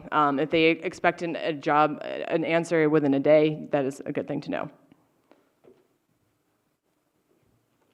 So we are out of time, hit 0. If you have more questions, there was a slide that got missed. I skipped over it on accident. But if you have questions, just find us, ask us. We're willing to talk and chat about what we have experienced and go in depth more. So thank you. Yes, thank you.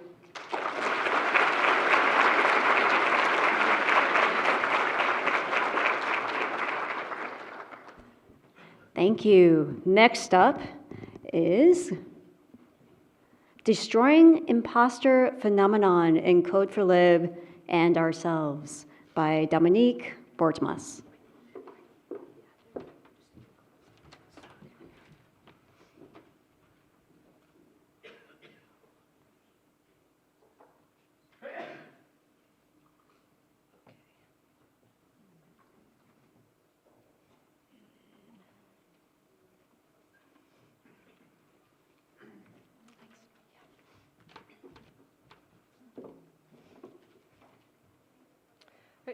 Hi, thanks for joining me today, and thanks for everyone who participated in the survey that I'm about to talk about. I really appreciate it, and for those of you who gave me any feedback, I also appreciate that as well. Today, I'm going to be talking about destroying imposter phenomenon, particularly in the Code4Lib community. I first got this idea when a very accomplished friend of mine repeatedly said that he was afraid to go to Code4Lib because he felt that he did not have the right skills. Even though he's a great programmer, very accomplished, he's already been promoted, but he still didn't feel good enough to come. So I wanted to research more about his feelings and feelings that other people might have about their imposter phenomenon and its relationship to Code4Lib. So briefly, a little bit about me. I go by Dominique or Dom. I earned my MLIS from Kent State University a few years ago. I'm currently the metadata librarian at the University of South Florida, which is actually in Tampa, not South Florida. And I also teach courses at Kent State University and Dominican University online. I also have imposter phenomenon, which is also why I'm talking about this today. You can imagine how it might feel to have imposter phenomenon and study it for months. I'm not sure if it has helped or made it worse. It goes in waves. Right now, I'm definitely feeling the IP, which is what I will refer to imposter phenomenon as throughout this session. So imposter phenomenon, which you might also know as imposter syndrome or fraud syndrome, is an observed anxiety caused by one's feelings of fraudulence, fear of being exposed as a fraud, or inability to internalize professional or personal achievement. Anyone can have IP. It spans beyond age and experience, though it is potentially higher in perfectionists and minorities, according to research. I'm going to show you a little clip right now from the show The IT Crowd about what it feels like to have imposter phenomenon. Oh, it went away. All right, I'm going to try to open this up since it didn't work in the slide. The slide had the exact second saved, so let me find it.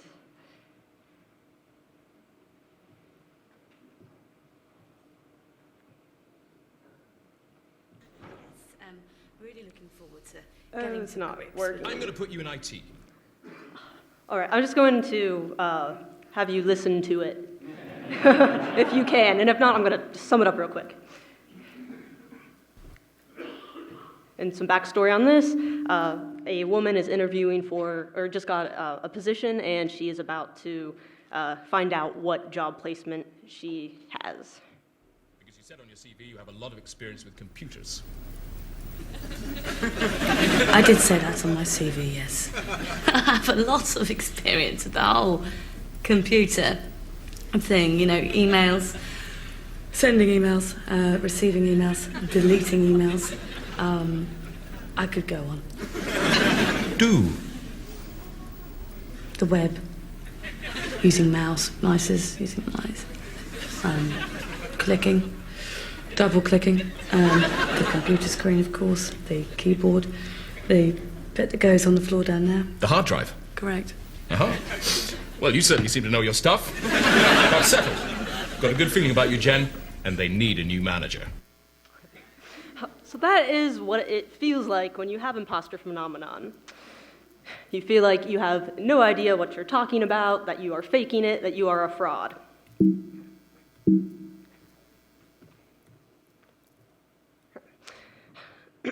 So, as you just heard, rather than saw, Jen, the woman who just accepted the position and clearly knows nothing about computers, she does not have imposter phenomenon. She is a fraud. She really doesn't know what she's talking about.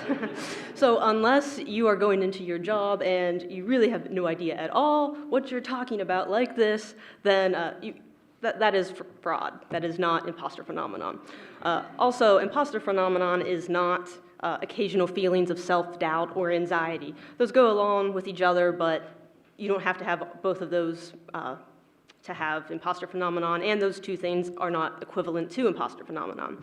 Also, it is not a disorder or diagnosis, which is personally why I don't call it imposter syndrome, but I have seen all of those terms in all of the research I have seen.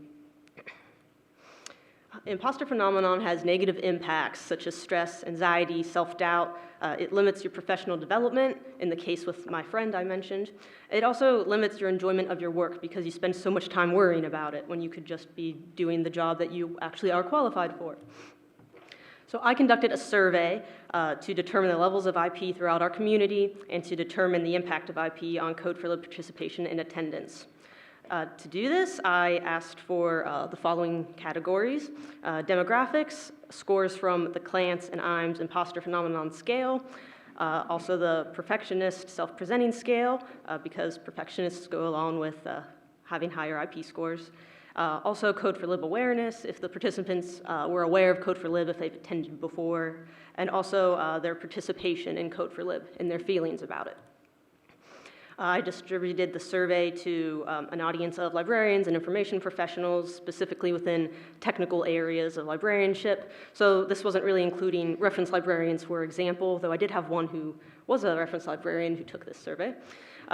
And it was sent to various relevant listservs, such as our Code4Lib listserv, LIDA, Alex, and a few others. Among the participants, most were women. We had 79 women taking this, 41 men. And then there are two other categories. I did include a text box. Originally, the first survey I sent out was mislabeled, and I had a text box for other, but that didn't work. So I did resend out the survey and changed that to include other terms to be more inclusive. In both cases, there were 3 people who used the other category and 3 people who had no response. And then I looked at the participants by their years of experience, ranging from 0 to 3, 3 to 5, 6 to 10, 11 to 15, 16 to 20, and 21 years and up. The most common participants were in the 6 to 10 year range. Then I looked at the IP scale, which was created by Clance and IMES in 1985. It's still being used today. They are still in practice in Georgia, and I contacted them to get permission for use of this survey. And they also sent me a really great bibliography that they said I can share with all of you, which I will share with my slides later. It's, I think, 4 pages. It's really great. The scale is meant to measure levels of IP. It includes statements that people with IP have typically said, such as, sometimes I feel or believe that my success in my life or my job has been the result of some kind of error or luck. Or I can give the impression that I'm more competent than I really am. There were 20 questions altogether. These are just a few of them, and for time I won't read them all to you since I know you can all read. And then to calculate the score, you just add up the points for every response. Every question is on a scale of 1 to 5, where 1 is not true at all and 5 is very true. And then once you add those up, you see what category you fall into: no or low IP, moderate IP, frequent IP, which is where it starts to get pretty serious and limiting, and then intense IP, which significantly impacts your work.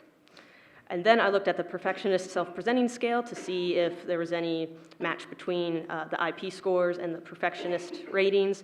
And because of time, I didn't include a full slide for that, but almost everyone who had IP had a high perfectionist score too. There were 6 people who did not have IP, but did have high perfectionist scores. But in general, the perfectionist scores did go with the high IP scores. It also included typical perfectionist statements, usually about always wanting to look perfect or be perfect, afraid of errors. And it's, you calculate that score similarly, where you just add up the points. The higher the points, the higher the perfectionist levels. The average IP score of Code4Lib participants and people who took the survey was 66.977, which puts us in the frequent IP range. So it appears we have an IP problem. I then looked at this by gender, and the most common for pretty much everyone was the frequent one, which goes along with the average score. One other thing about this, a lot of research on IP focuses on women, and clearly, as you can see from this, where within the white box, the taller bar, the orange one, is for women, compared to the blue bar, which is men. Women do appear to have higher levels of this. But more women did take this survey, and another important thing to mention about this is since the research mostly focuses on women, I wanted to show that this still impacts men and everyone else too. This is a slide I'll let you all look at a little bit more once these slides are distributed to save time, but this breaks it down by gender and the exact IP of all of these different respondents, so you can see just how much everyone has it. And then I looked at IP by years of experience. It's a perfect curve when you start out your position and you're like, oh, I'm so happy about this job, I'm ready to start it. And then you go up to 3 to 5 years and you realize, oh, I don't know as much as I know. And then you get to 6 to 10 years. You're like, I have no idea what I'm doing, I have such horrible IP. But then you start to calm down and it decreases over time. It's also important to note that in that 6 to 10 year range, that is typically when you are up for promotion if you are a faculty or tenure librarian. So usually we spend the first 5 years or so trying to get ready for promotion, and then year 5, if you're on promotion track, you start to go up for promotion, similar with tenure. So you start to feel more pressure and competition. And then I wanted to look at the IP ratings and their relationships to everyone's feelings about Code4Lib. I asked a few questions if participants who have attended have felt anxious, overwhelmed, nervous, out of place, or if they questioned their abilities while at Code4Lib. Similarly, I asked if people have not attended, how would you expect to feel here? So this one's a little more difficult to measure because this is people's perceptions. However, I thought we needed to know these to see how we could address this problem if there was a problem, which there was, as you're about to see. This first chart shows how people who have attended Code4Lib feel, if they have felt out of place at the conference. And most people said some of the time, which isn't too bad. People who have not attended Code4Lib, they tended to think that they would feel more out of place. Also, if you notice in the previous chart of people who have attended and then people who have not attended, the blue bar, which is usually on the left, represents people who had no or low IP. They are never on the far right of the scale. People who do not have IP are usually in none of the time or some of the time, not good part most of the time or all of the time. People with IP are in those higher ranges. And then I also looked at if they would question their abilities, and of course we all do. It's good to question those from time to time, but not to the point where it's stressing you out and impacting your work. Again, the people with no or low IP are in the none of the time, some of the time feeling range, and then people with IP usually are experiencing these feelings more often. This is for people who did not attend. You can see how much worse it is. This is people who have attended, who have questioned their abilities, compared to people who have not attended. They think that they really would. And just to sum up all of those questions for time, I found that the IP does influence feelings and behaviors in Code4Lib. Participants who have attended Code4Lib did have lower instances of negative feelings compared to those who have not attended. So once you finally get here, you realize it's not so scary, and you feel a little bit better, and hopefully you can take something home back to your job. And then I want to briefly go through some tips that I have practiced myself to combat my personal IP. First, acknowledge its imposter phenomenon. It's not some, it doesn't relate to your skill or ability. And then acknowledge you're not alone. As this survey has demonstrated, you are not the only one who has IP or feels like you have it. Acknowledge your role in your success. A lot of people with IP feel that they have been placed in their position through luck because people like them or their employer had no idea who they were really hiring, like the guy in that clip that you heard earlier. But think back about where you came from. A lot of librarian positions require multiple degrees, a lot of experience. Do you really think you've gone through all of your education in every position you've ever had completely on luck? And if it was completely luck, you're probably going to be okay anyway. And then you should also acknowledge that you will fail, and that's okay. That's one of the reasons why I'm happy we have Fail4Lib. And when you do fail at a project, it's not a bad thing. It's a chance to learn and to grow and a chance to implement some backup plans you have or try something new. You also need to acknowledge that IP is holding you back. Instead of wasting all this time thinking about what you can't do or what you're scared to do, try to do it. This reminds me of back when I was in school and I would spend so much time trying to calculate what grade I needed to get on a final exam to get the grade that I wanted. Instead of that, I could have been actually studying and preparing, but I wasted my time on something that didn't even matter, and I usually regretted it later. You should also avoid comparing yourself to others. And focus on providing value, just like with the example of calculating the needed test scores. Instead of doing that, just focus on providing value or learning something, getting something out of this instead. And do your research. There are two parts to this. Something I did when I started this research, I measured my own IP score and was trying to think of ways to improve my score. And one thing I did was I started reading more journal articles and books. I try to read one a week on my area and one on a different area outside of my specialty, outside of metadata. And then I like to read one on leadership. So I like to mix it up. It has really helped me. It's made me feel more confident. And I've got some interesting project ideas out of it. Also, look for blogs or even books about imposter phenomenon, or how to succeed in your position, or to deal with the feelings you're dealing with. I found blogs from other librarians really useful for this. Again, that reinstates that you're not alone, makes you feel a little bit better and more confident. And then talking about your IP and feelings and asking for help. It's okay to do that, and it will make you feel better, help you articulate your problems and concerns, and sometimes just talking about it helps you realize it's not as bad as it really is. Also, journal reflections and positive feedback reflections. I keep a journal of any successful projects I've done, but also any failures, but what I learned from them too. I don't just write, oh, I failed today. Say, oh, well, I failed on this project. I've had a temporary setback, but here's what I'm going to do instead. Also, keep track of any positive feedback from your coworkers or your supervisor. Whenever you're having a bad day and you're really feeling the IP, it's nice to look back at this and remember, I'm not as bad as I think. And then take action. Now that you know that IP is holding you back, don't let it do that. Go take the initiative to apply for a conference, apply for that job you've always wanted but were scared to because you didn't think you were good enough. Just do it. I had a coworker who saw a journal article recently, and he was so upset. He said, I've been talking about this for years. I should have done this, but I didn't think I was good enough. I didn't think anyone would care about this topic. And now there's a whole article on it, and further research is being done on it. So he feels like he's missed his chance because of that.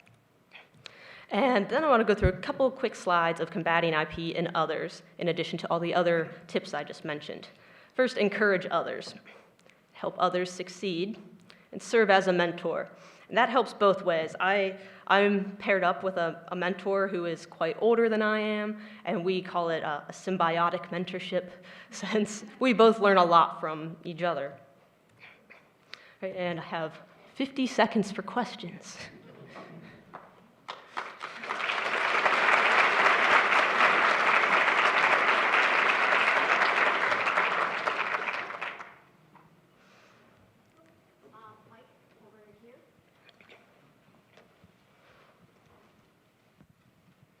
Hi, great talk, thank you. I feel like I have to mention that we did a really successful fighting back against imposter syndrome workshop yesterday, that all of the materials of which are open source and available online, and it's a just quick writing exercise.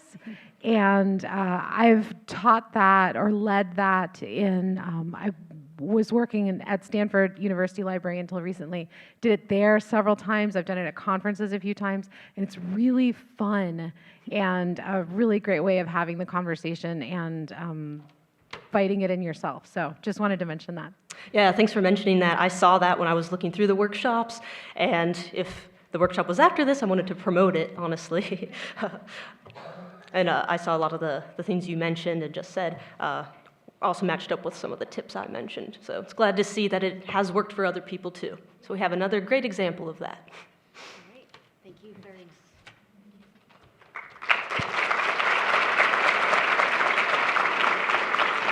Thank you, Dom. Next up is how to create a micro-volunteering project.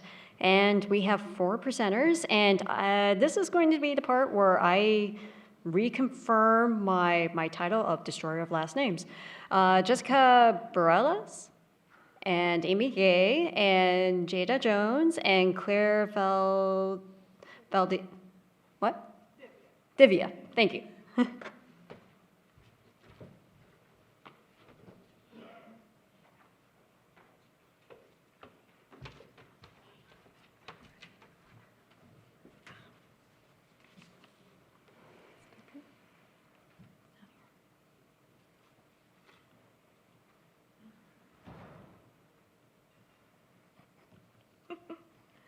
Tech support. Got There it. we go. Yes. Yeah. Thank you, though. You were very quick. All right. So we have downsized. We are just 2, and we are here to give you a quick micro presentation about micro volunteering. So I'm Claire Valdivia, and Go up on the thing. what's that? You good? Oh, is it not up? Ha, got it. Awesome. All right. So I'm Claire Valdivia, and this is my colleague Amy Gay, and we work at the U.S. Food and Drug Administration, also known as the FDA. And great, I love it. There are librarians there. Yes. So we want to give a quick overview of micro-volunteering, what it is, how we use it, and how you could use it. So just in a short synopsis, micro-volunteering is a quick, low-commitment, bite-sized, and crowdsourced way to get people to volunteer on projects. So it's just like off the bat, it's a really attractive opportunity for a lot of different types of people. So for employees, it's a great way to build skills and contribute to meaningful projects. For employers, it's also a free way to give your employees hands-on training. And for, of course, the project leads, it's also a free way to get people to work on your projects and bring in diverse skills and experience. So we're going to walk through some examples of how we've used micro-volunteering in government on a specific platform, but we're really going to touch on a lot of the core concepts of micro-volunteering, some of the opportunities and challenges it might present, so you can use that going forward if it looks like a meaningful opportunity for you. So a bit of background, in the federal government, we solve a lot of difficult problems, and we have a large and diverse workforce for tackling those. So large in terms of about 4 million people across over 100 different agencies or 100 different organizations.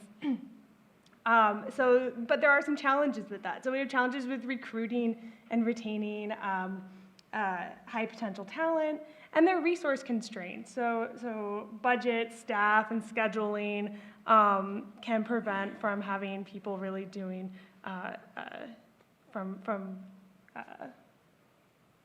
completing a lot of the all work on projects. And then also training investments are inconsistent across organizations and positions. So the solution that we're looking at is micro-volunteering. So being able to create a marketplace for matching expertise with projects. And so kind of to focus in a little bit more on our team and how we've used it. So within the Office of Science and Engineering Laboratories in the FDA, we have a small team, but we work on a really big portfolio. So this is probably the experience that other people may be familiar with as well, of having a limited skill set. So people who may wear a lot of different hats at different times, you may be able to work on a lot of different projects, but you might not have the specific experience that's always needed. So in addition to things like workload and expertise gaps, you might have the idea of bringing on volunteers. So in our office, we had the experience of bringing on student volunteers at different levels, and so we thought, why not professionals? So we started looking into Open Opportunities, which is an open source platform for federal government employees. So this is a specific platform-based solution that we're going to walk through. It is open source, so there would be the opportunity for you to repurpose this type of tool, but there's also a lot of other platforms out there for your use as well outside of government. So just to get started here, how you get started with micro-volunteering using open opportunities is first making sure with your supervisor that it's okay that you are engaged in this, and then going in and creating a profile. And creating a profile is a really good way to start out, to kind of build up, show who you are, what your experiences are, what types of experiences you're looking to get out of a volunteering opportunity, and then just going through and browsing. And then it's as simple really as clicking on the opportunities, reading through it, and then saying that you're interested. It's not a super formal application process here, and I know a lot of the platforms are different, but this one you just say you're interested, and then the person who is managing that project will look at your profile and then reach out to you. And it's kind of as simple as it gets. So it's pretty easy to create an opportunity. You'll want to start by just identifying what is the micro project or tasks you're looking to do. Develop requirements for it and determine the internal points of contact for the people who will be volunteering. You'll want to pick tasks that are realistic, doable, and less than 20% work effort under 6 months. It keeps it more in the actual title of a micro project. Then you'll want to define the who, when, and the where. Think about what type of effort is needed, where can participants be located, and what is the anticipated duration of the project. Creating a catchy headline, think about different headlines that would capture your attention to volunteer and help out on a project. Description of the opportunity, consider why it's important, what success will look like in the end, who this project will benefit, and how does this fit into the bigger picture.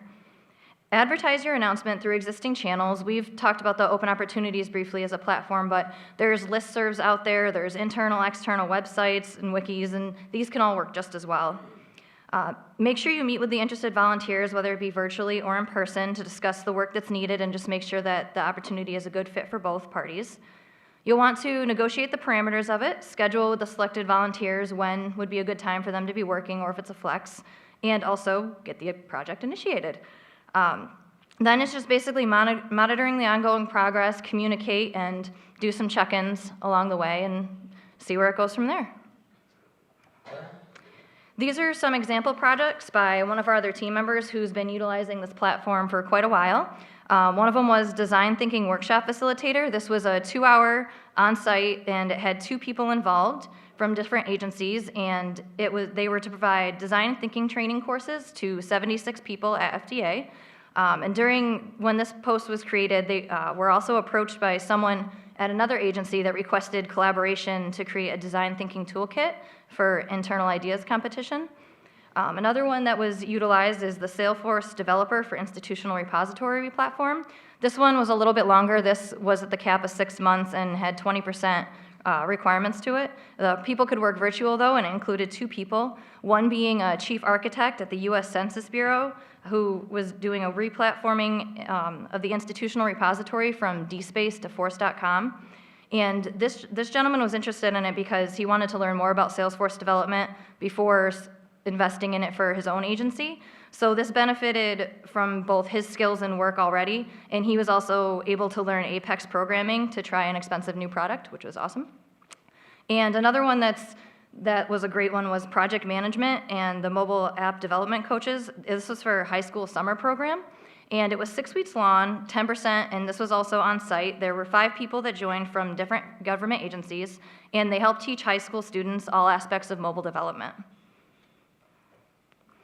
This one is my first posting on Open Opportunities, and it's to help with data curation of a science data catalog I'm creating for the Center for Devices and Radiological Health within the FDA. And I didn't just use the Open Opportunities. I posted on federal librarian listservs, things like that as well, and I got quite a few responses, a lot more than I expected, so we've built quite a decent network out of it, and we'll see where it goes from here. It's going to be over the next couple months. So some of the benefits that came along with it, you get to develop new skills and expertise for us, particularly in the federal workforce, but this could work across librarians as well. It's low cost, low risk professional development. You get to build a community and professional network where expertise can continue to be accessed even beyond the project scope.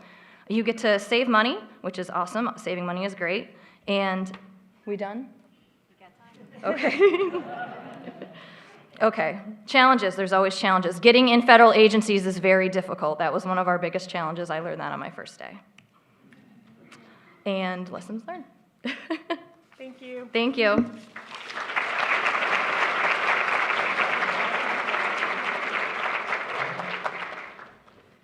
All right, thank you very much. And as a reminder for both speakers and for people who are asking questions, please talk into the mic.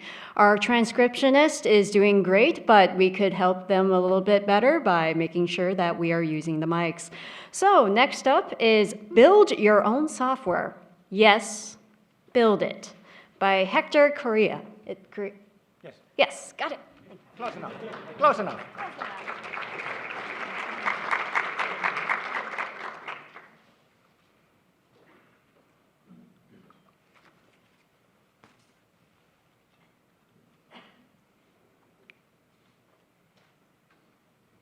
Where are mine? Here we go.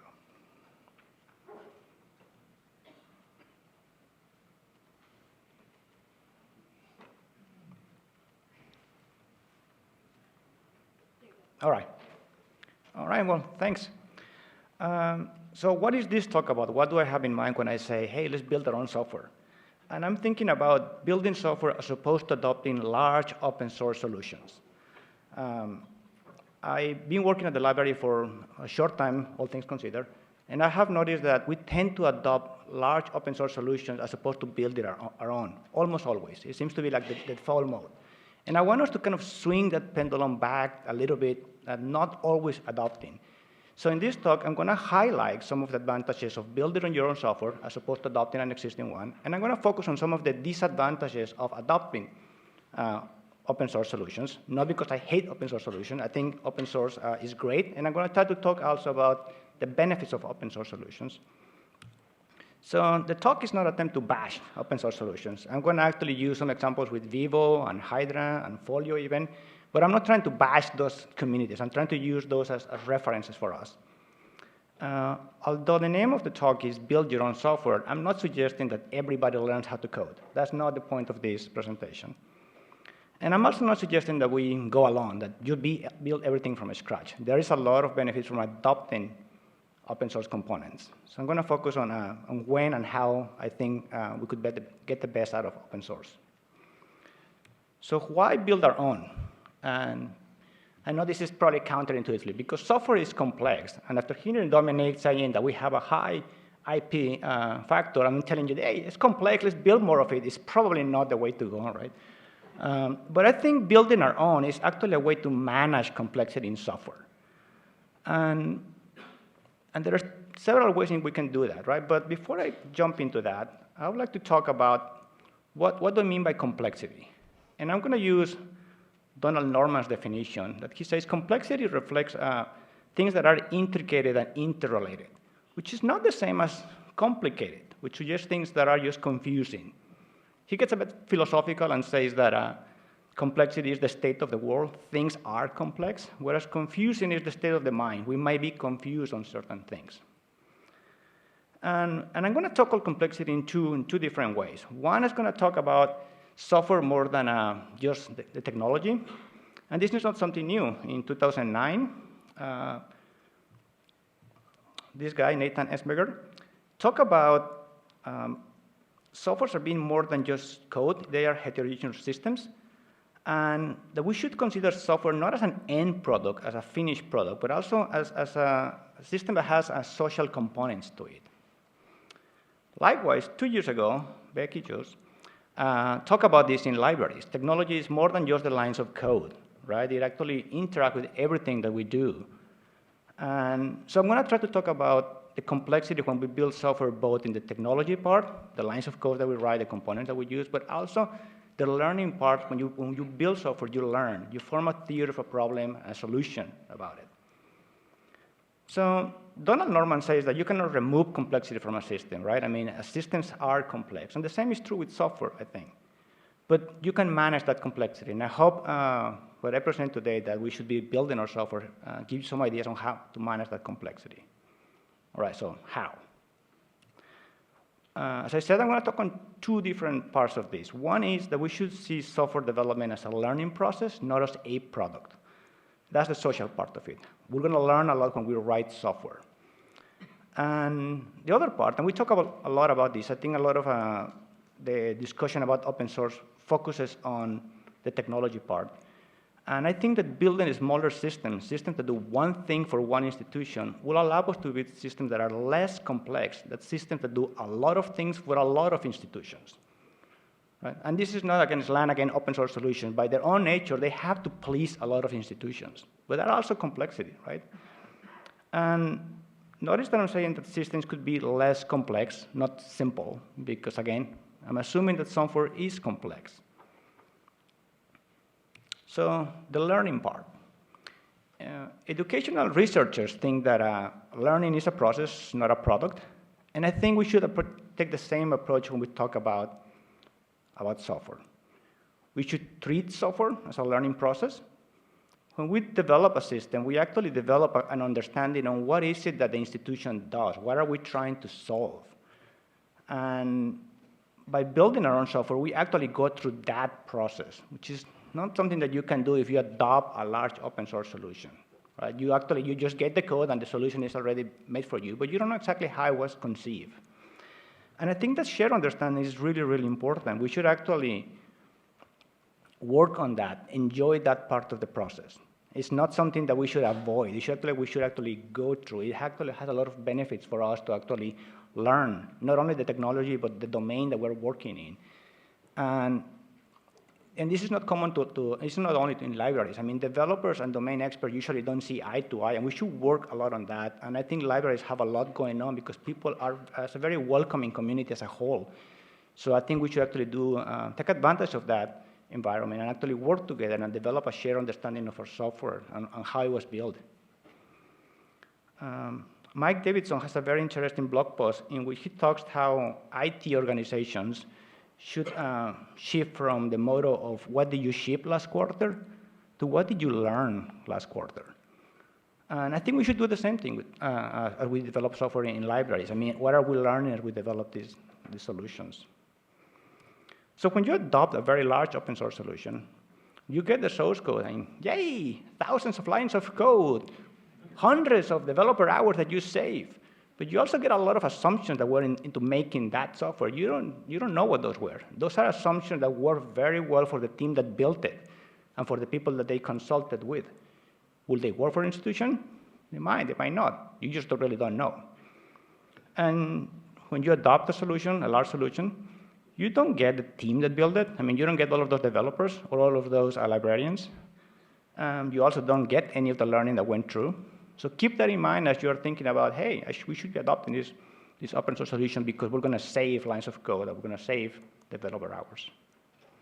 Now I realize that one size doesn't fit all for software development, right? If you are the one developer in your library, maybe this doesn't quite apply to you. You say, hey, I'm going to take anything. But if you have 3, 4, 5 developers in your team, think about it. It might be good for the team to actually learn and evolve together. Now, the other part that I mentioned, the technical complexity, right? I mean, there is a big complexity that comes when you adopt the software that you didn't write. And I love this picture. I mean, I think it captures a lot of how we feel when we all have this gigantic system with 100 pieces that we are not familiar with. And it's not that they are unnecessary, it's that we are not familiar with them, right? So one of the things that I've noticed is that we talk about adopting large open source solutions without thinking about the learning, but also about the technology. I've talked to people that are like, I don't know, a Python shop that wants to adopt a Hydra solution that is written in Ruby. So adopting a large open source solution, even if you are an expert on the language, is a hard proposition, right? Throwing in a language that you do not command is much, much harder.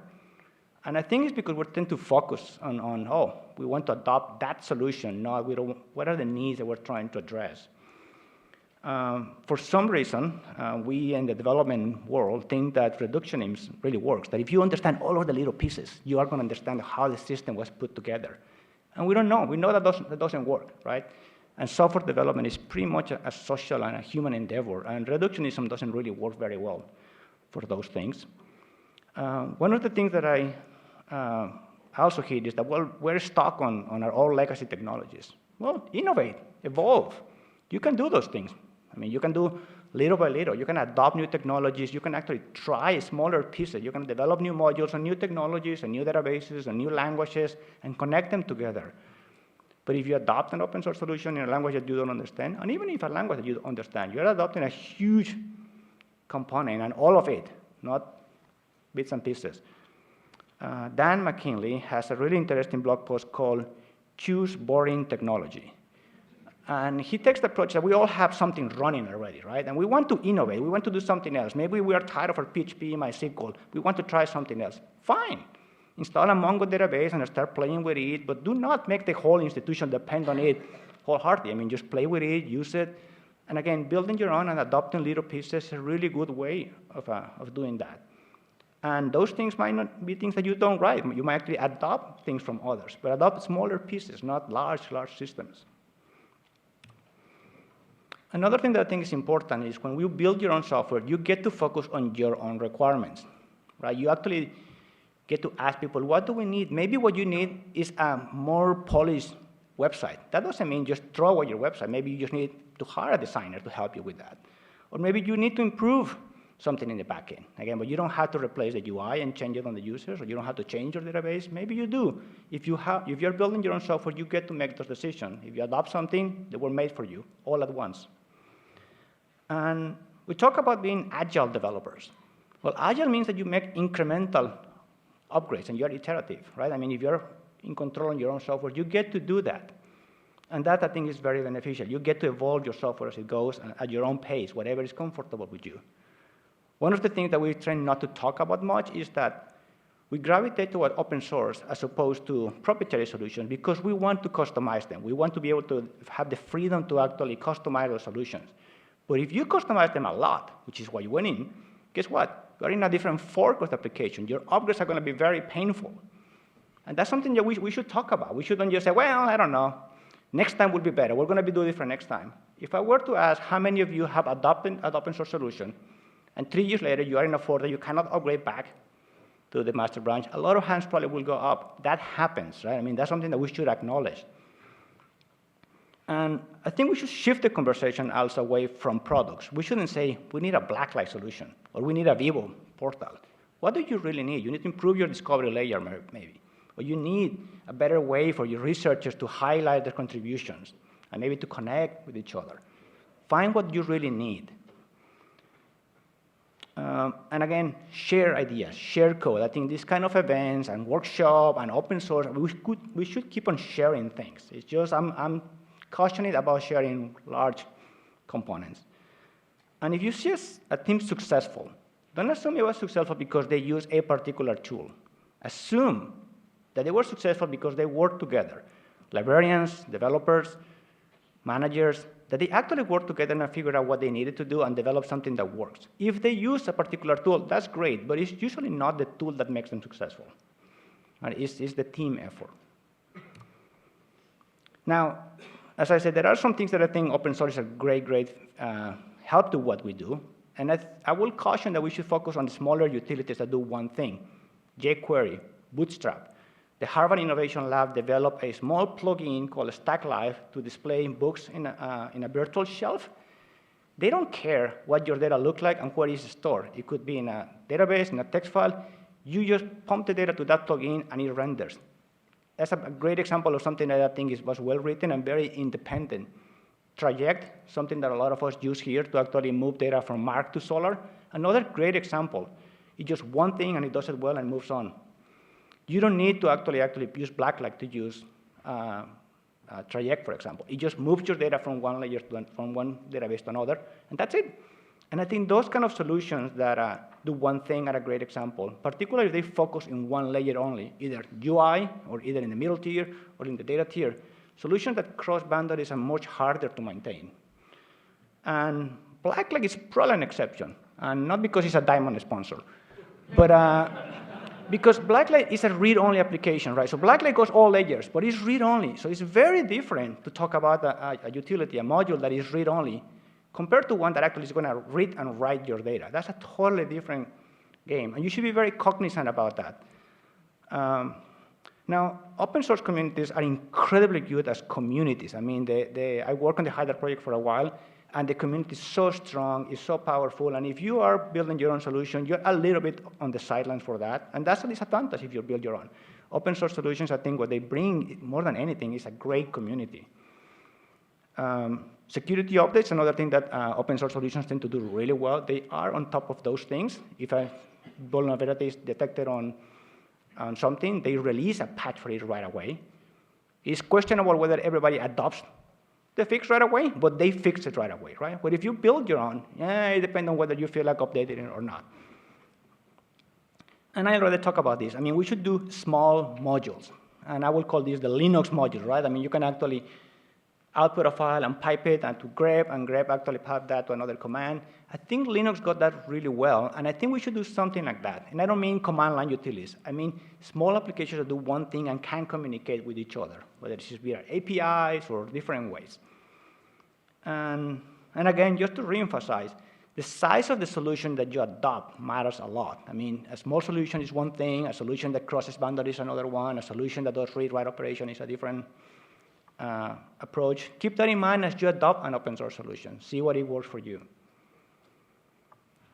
So I guess what I'm trying to say is that as libraries, I mean, our software has become more and more important in libraries. We should actually be more involved in the production of that software, in owning that software, in the sense that we understand the learning and the technology part of it, not just adopt something that works for somebody else.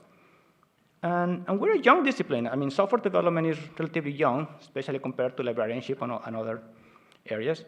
And again, Becky, I think, talked about this a couple of years ago, the technology somnambulism. We're kind of sleepwalking with technology. We don't know where this is really going to go. We have guesses, but we really don't know.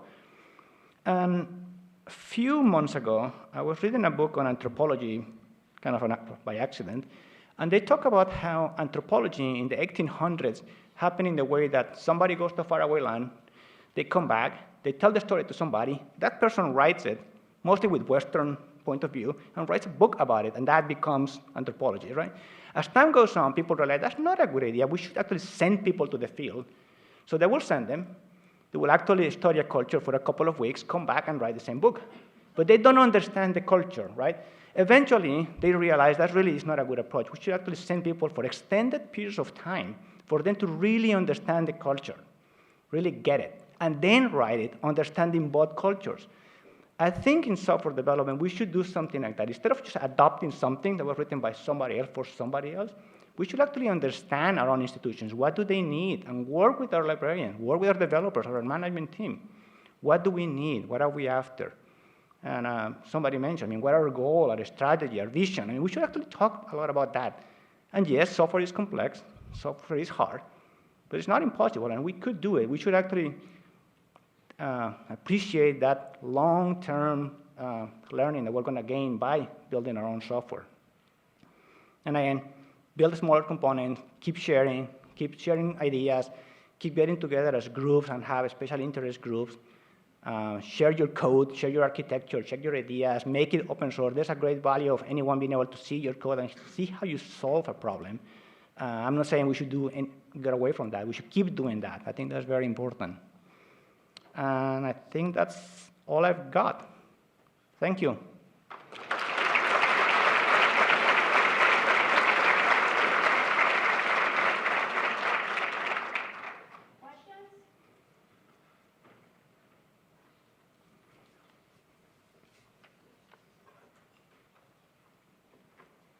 All right. Thank you.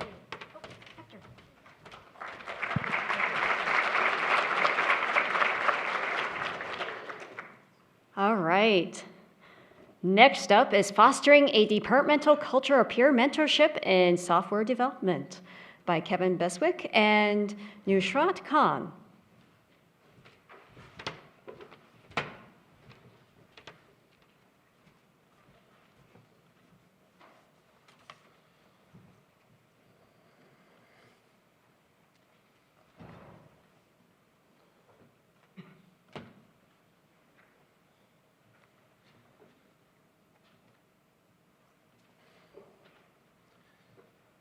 All right.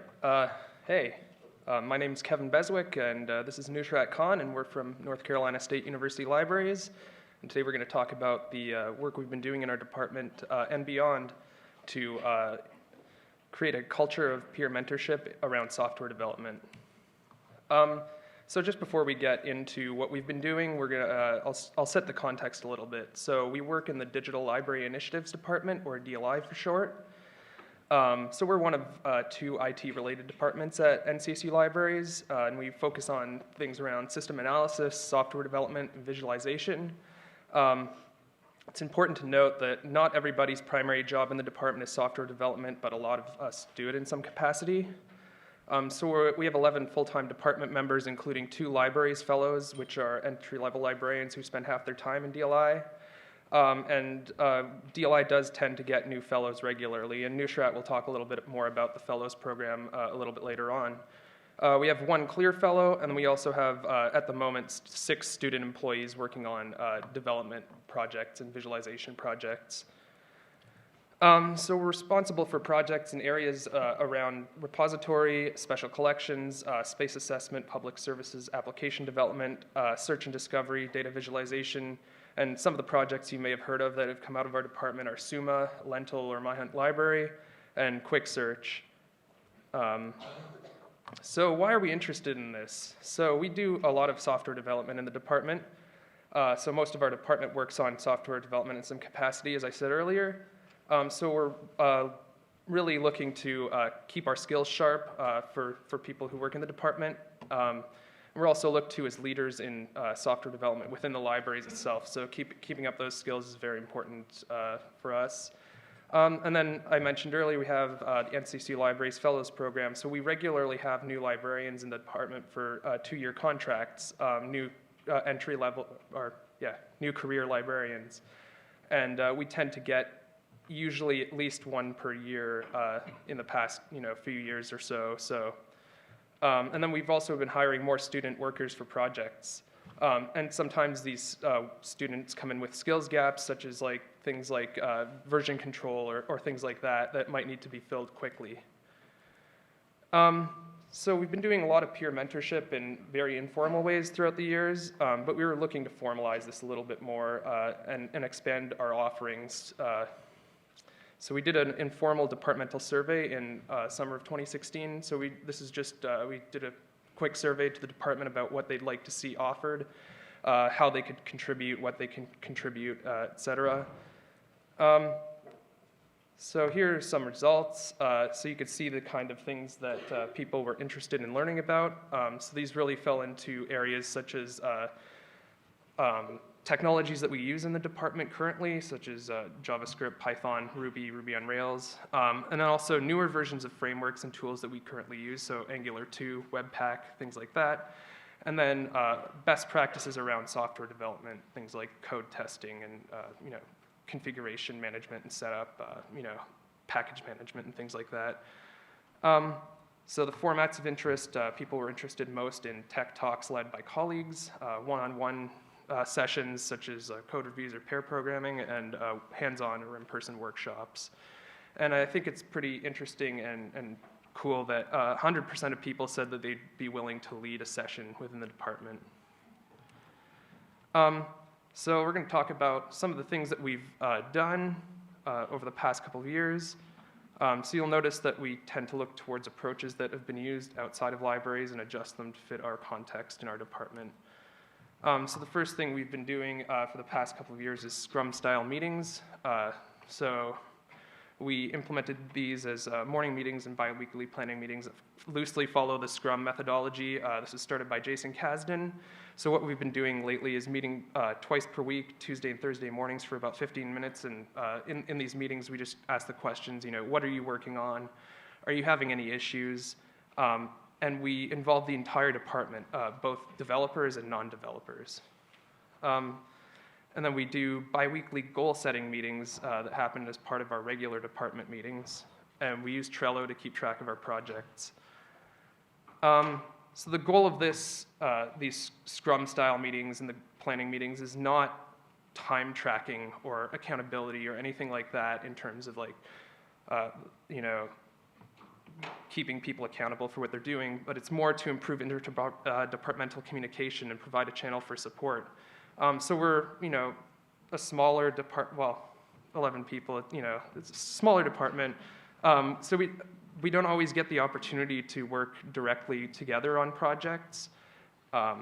So this gives us the opportunity to learn more about skills of the people in the department, about what they're working on, and kind of, an opportunity to see if there's any way that, other people can help you in your work or you can help other people. So the structure's evolved since we started. So we reduced our morning meetings from 3 times per week to 2, and our planning meeting originally started as a 1.5-hour meeting every 3 weeks into being integrated with our department meeting every 2. And it only lasts about 20 to 30 minutes now. So I think that's to say, it's important to experiment with what works with your departmental culture and make adjustments accordingly. So another thing we're doing is the discussions around topics in software development. So these are very informal and usually around 5 to 7 people with a mix of experience levels. So they've been about an hour or so far, depending on the topic. And you can see the list of topics so far here. So we've been really focusing on topics that either impact departmental workflows, or things that are useful that might not be something that you'd focus on as a beginner, things that help better understand the craft of software development or the software development ecosystem, and then just new and cool things that people are interested in. And we're tending in this to focus less on core concepts like learning a programming language. And I mentioned these are informal, so here's an example of what a typical outline of topics covered in a discussion. This one's about Git and GitHub best practices discussion. So we just kind of, come up with these a few days before and just, base our discussion on these. So we've been doing learning groups. So we're a small group of people interested in learning a new technology. So we watch tutorials together, work independently, and then meet after to discuss what we've learned. So we've done Ruby on Rails, Angular 2, and Solar so far. So this one's more focusing on learning about a language or framework together.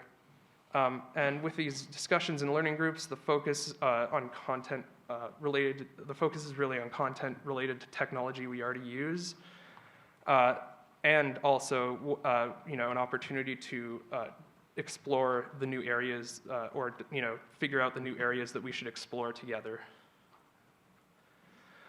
We also do pair programming and code review in a very informal way currently, but it's been happening frequently. So typically code review has been happening for a larger piece of work, such as an entire project. So people will say, like, here's my project, is there anything that I can improve or should I take a second look at? And then pair programming has been happening for smaller pieces. So like, let's work through this bugger feature or some other smaller thing that just want to get a second set of eyes on. So we wanted to broaden our scope beyond DLI and include more people into this learning group. So we reached out to the fellows. As Kevin mentioned, fellows are newly graduated librarians. The fellows program at NCUC Libraries is running for 20 years now, where we bring 2 to 6 new librarians for 2-year contracts. The fellows usually work in 2 different departments. One is their home department, and another department is for their initiative. And each fellow has different background, and they work on varied projects, and each add more diversity to the program and in the library that creates opportunity to collaborate more. So we wanted to know, as new professionals, what are some of the skills they would like to achieve that will help them achieve their goals in future. And many mentioned about technical skills, some web development skills, also to learn basics of programming knowledge. So we are curating a list of technical resources that can help any newbies to get started with different technologies or tools. You can find the link of GitHub on this slide. It includes use of any distributed version control system, such as GitHub, learning about some of the popular programming languages, their scope of use, and also including some of the popular open source tutorials to learn coding. It also includes some web development tutorials and also some frameworks that will help people to create their own websites without knowing a lot of programming, and also some resources on data science, how to use your work with your data, analysis, manipulation, etc. This is a work in progress, and we will keep adding more resources as we go.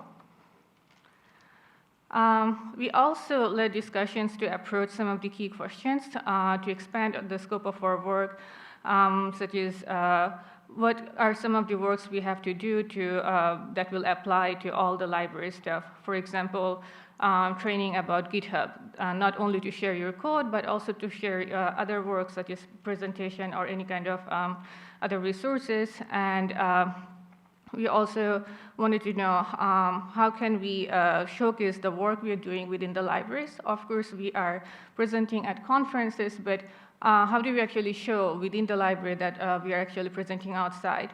So in future, we are planning to make some of these technical programs available for the staff within the libraries, and also make them openly accessible for the broader community to share and use, so that any other library who are interested in creating this culture of peer mentorship can use our resources. From our experiences so far, we learned that you just need to try. It can be informal to test out within a small group. The errors will help learn how to reach out to broader group of audiences. We are all specials, and everyone has something to contribute. So you don't have to be a leader to take the leadership role to organize this kind of program. So it takes only a few to kick off and keep it rolling. So those who have been involved in these activities have mentioned this to be a shared experience around technical skill development that improves empathy for others, especially for new professionals. It reinforces the idea that everyone, whether a beginner or professional, can have those moments of imposter syndromes. And by reaching out to each other, we are actually helping to sustain a feedback loop. And there is nothing called a dumb question. So feel free to reach out to people whenever you're dealing with a bug. You don't have to do it yourself. So reach out to your peers. So for future, we of course want to continue to work on our current initiatives. We also want to experiment with formalizing the code review process by creating best practices document, and we are planning to expand our offerings thoroughly within the NCSU libraries. We'd like to formalize and share our materials so that we can share it with the broader community, because right now we're using Google Doc internally. And also we are planning to create a DLI software developer onboarding document where we would like to include the information about key configurations, department-specific workflows, tools that we are using, for example, some of the editors, etc. So that's all we have for this presentation. If you have any questions, we're happy to take questions. Thank you.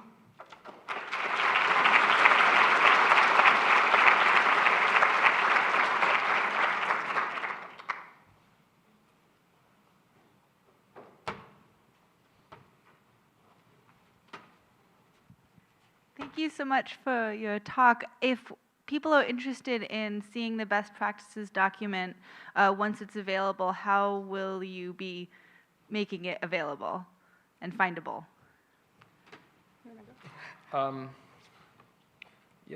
We can send an email to the Code4Lib mailing list, and you can also feel free to reach out to us on one of these methods on here, if we haven't gotten it done in the next little while. So.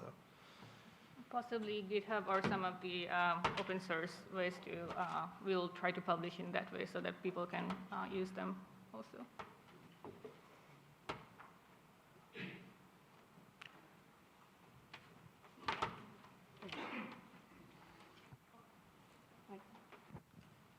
Hi, I just wanted to ask, what's the ratio of students and or fellows to full-time staff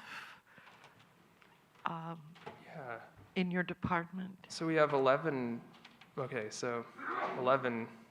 staff, 2 of which are libraries fellows, which work half-time in our department, and one of which is clear fellow. Okay. So you really have 8 and 8 3, people. right? Eight full-time dedicated full-time staff members. regular 3, staff members. Yeah, right. 3 fellows. And then 6 students currently. That Okay. number changes. So that makes sense then that you spend a lot of time on. Right, and yeah, and with the fellows program, we tend to get new fellows within the department, usually on a yearly basis. So. Wow.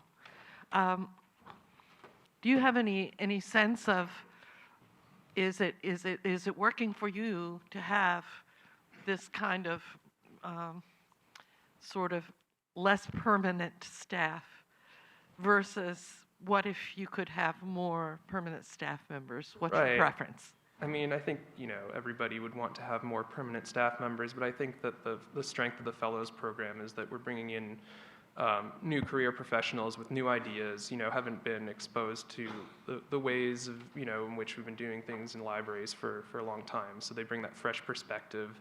They're ready, they're ready to build their careers. They're ready to go, and start contributing. So I think that, both are valuable. I think that, the fellows program is very valuable. Yeah. Thank you. Thank you.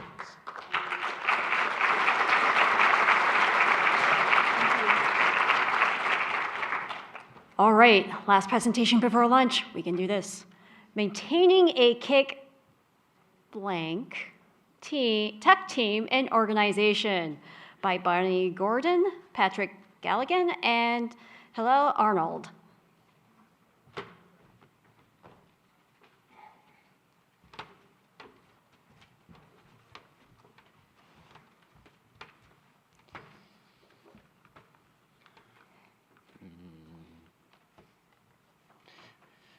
How do I get these slides up?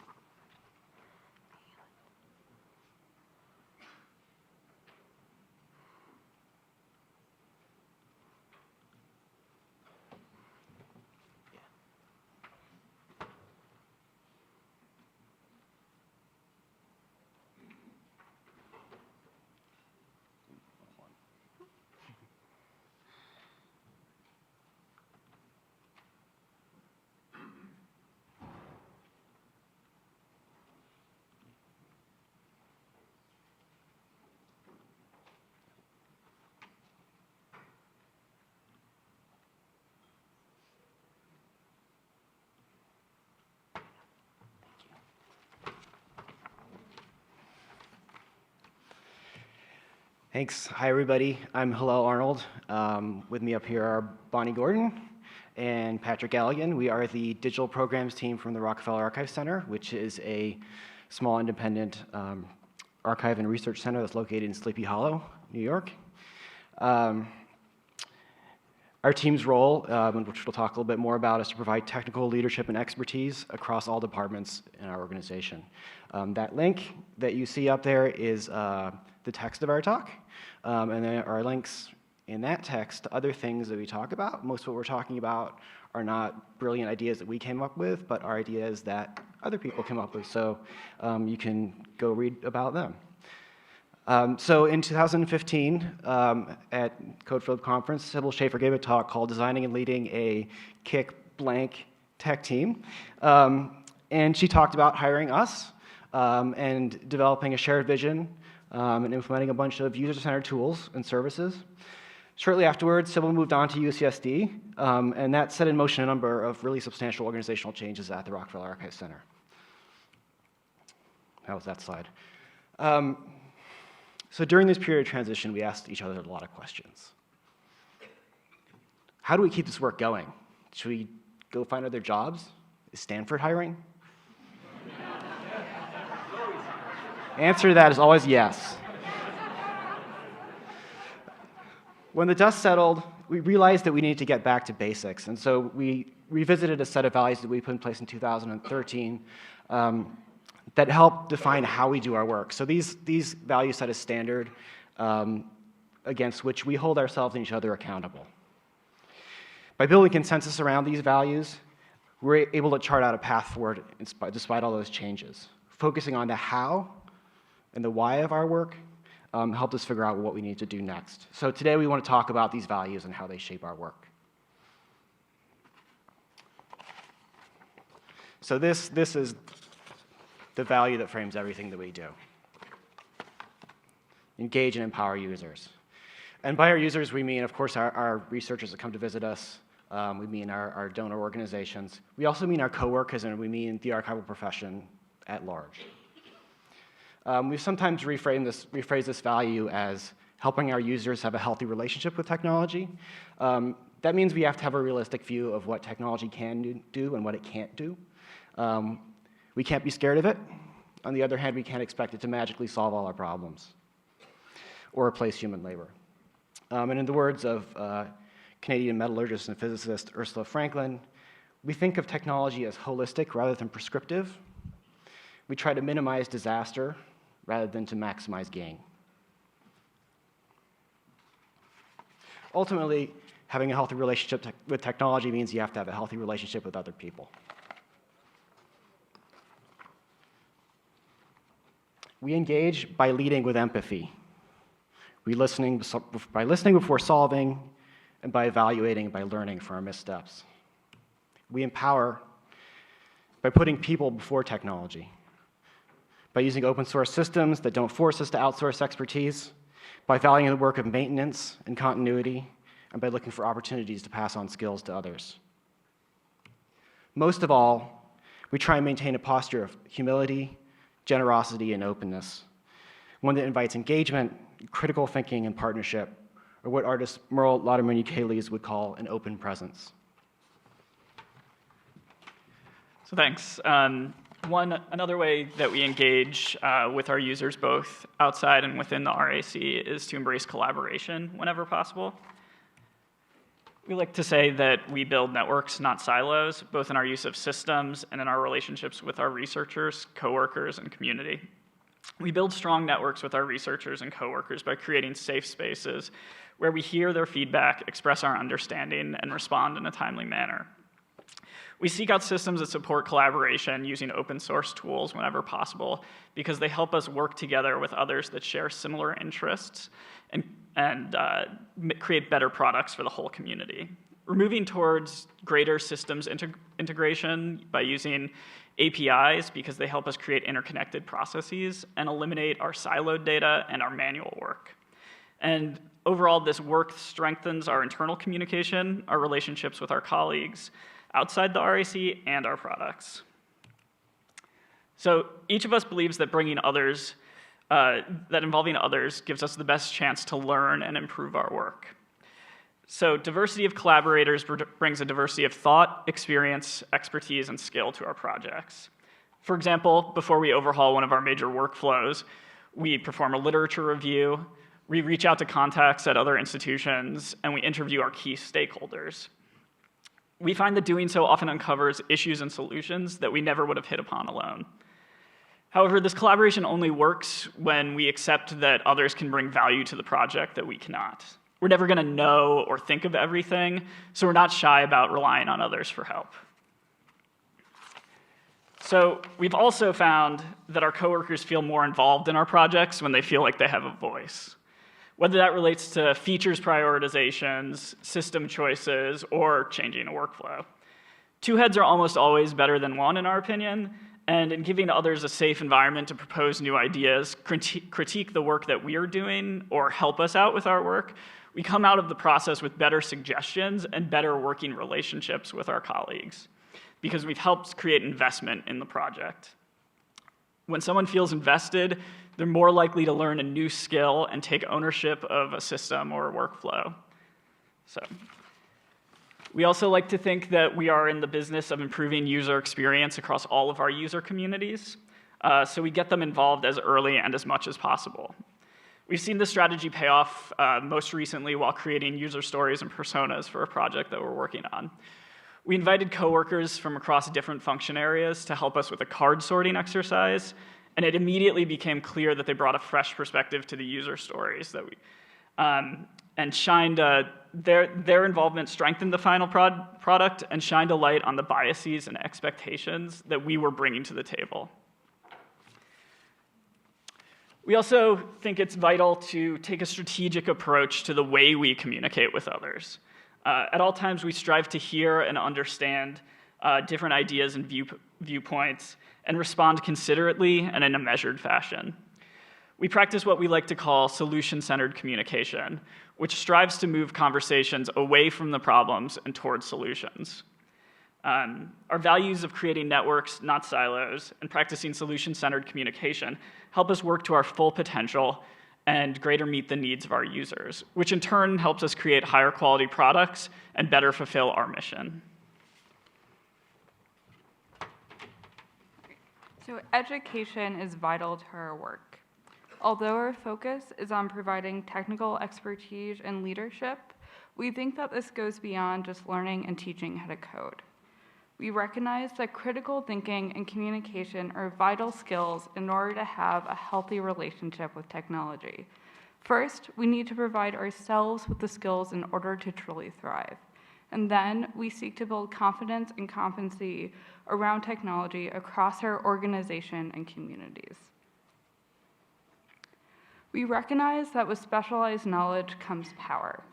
We seek to create a culture of learning, which means demolishing the inequitable power dynamics between experts and non-experts, and building in its place a culture and expectation of collective skill sharing.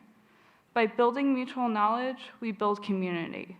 We organize events like reading groups that encourage others to develop their own areas of interest and proficiency, as well as develop their critical thinking skills. We train the trainer.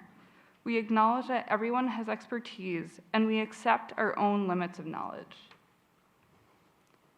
As a team, we advance our skills with a broad view of professional development. We attend conferences and workshops and actively encourage others to do so. We keep an eye out for these opportunities and let our colleagues know that they're happening. And we make a point of sharing what we've learned so that those who could not attend can benefit as well. We do this by writing up summaries and takeaways on our team blog and through informal conversations with colleagues. By investing in ourselves, we can spread that knowledge to others, as well as model a culture of learning. Additionally, we recognize that all parts of the archival enterprise are connected and that we are part of larger professional communities with shared values and challenges. We actively participate in these communities by joining committees and facilitating professional meetings. And we take a broad view of our profession. I spend a lot of time volunteering with the local community archive, and we share our knowledge and expertise through any means available, including through open documentation, presentations, and publications. We recognize that we are in a resource-rich organization and that we have an obligation to pursue activities that benefit others in the profession. We rely on the skills and knowledge of members of the library and archival communities who are outside of our own organization. We also believe that professional growth requires risk-taking and embracing failure. Failure allows us to learn what works as well as what doesn't. But to effectively fail, we have to be smart about how we do it. We learn by making small, iterative changes. We test solutions and workflows out before implementation, and we do so by setting up development environments, performing frequent backups, and using version control. By setting up these safety nets, we can strive for excellence without allowing the pursuit of perfection to intimidate or to immobilize our efforts. And not being afraid of failure allows us to model fearlessness around technology. Fear of breaking things can be a serious impediment to a healthy relationship with technology, so setting up safety nets allows others to engage with tech in a more fruitful way. And this, too, can help soften the divide between experts and non-experts by allowing for more people to use a wider variety of systems. If we have the safety nets in place, we don't have to worry in the same way about someone breaking a system. And if we effectively model embracing failure, we can help other people have a better relationship with failure as they engage in learning. And last here, we have a set of values relating to ethical access. I think it should be pretty clear from the way these are phrased that we're taking sides here. We're not trying to be centrist. We're trying to throw our weight on the side against other concerns like copyright or institutional risk avoidance. So we take these values into account when making systems choices. We look for tools that foster inclusivity through mobile-first interfaces and support standards for internationalization and accessibility. As often happens when you work with systems, you end up working with processes, as Dre talked about. In this area, we help reduce our archives backlog by improving efficiencies in arrangement and description processes, eliminating tedious activities like row data entry and repetitive cut and paste operations. And we look to streamline processes for our researchers so that they can get to doing what they want to do, which is look at archival materials. And these values also guide our contribution to institutional policy, where we try to minimize the collection of user data, build sensible retention policies around that data that is collected, and advocate for removing unnecessary restrictions wherever possible. So this is all about setting good defaults for openness, open access, and researcher privacy. So this is really a talk about coping with change. Change is going to happen. And it's not all going to be good change. Go read Octavia Butler. Key people are going to leave your organization. Positions are going to be left vacant. Budgets are going to shrink. National politics are going to continue to circle the drain. We can neither ignore these changes, nor should we allow ourselves to be overwhelmed by them. So our approach has been to re-articulate, reaffirm, and recommit to our values. Shared values come first. Strategy and technology follow. Almost done. When we know who we are, we can start making consistent decisions about what we should and shouldn't be doing. So persistence and iteration are key for us. We keep trying to do this, and we keep trying to do it better. So if we can do it better, talk to us. Find us at lunch or on the internet.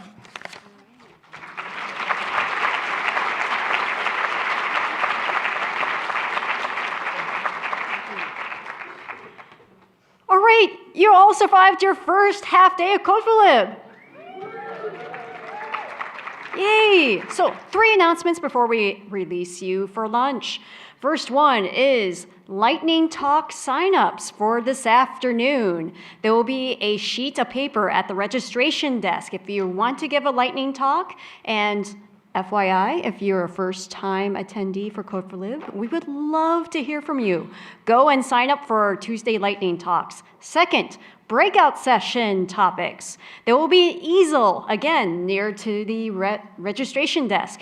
If you want to propose a breakout topic, go and sign up there. And third, lunch is up on the 3rd floor. It's sunny. It's going to be wondrous. So there are 2 ways of getting up there. There are the elevators, but there's also stairs. Stairs from floor 1 to 2 are in the lobby, and then from there, there is a staircase from 2nd floor to 3rd floor. Follow the signs.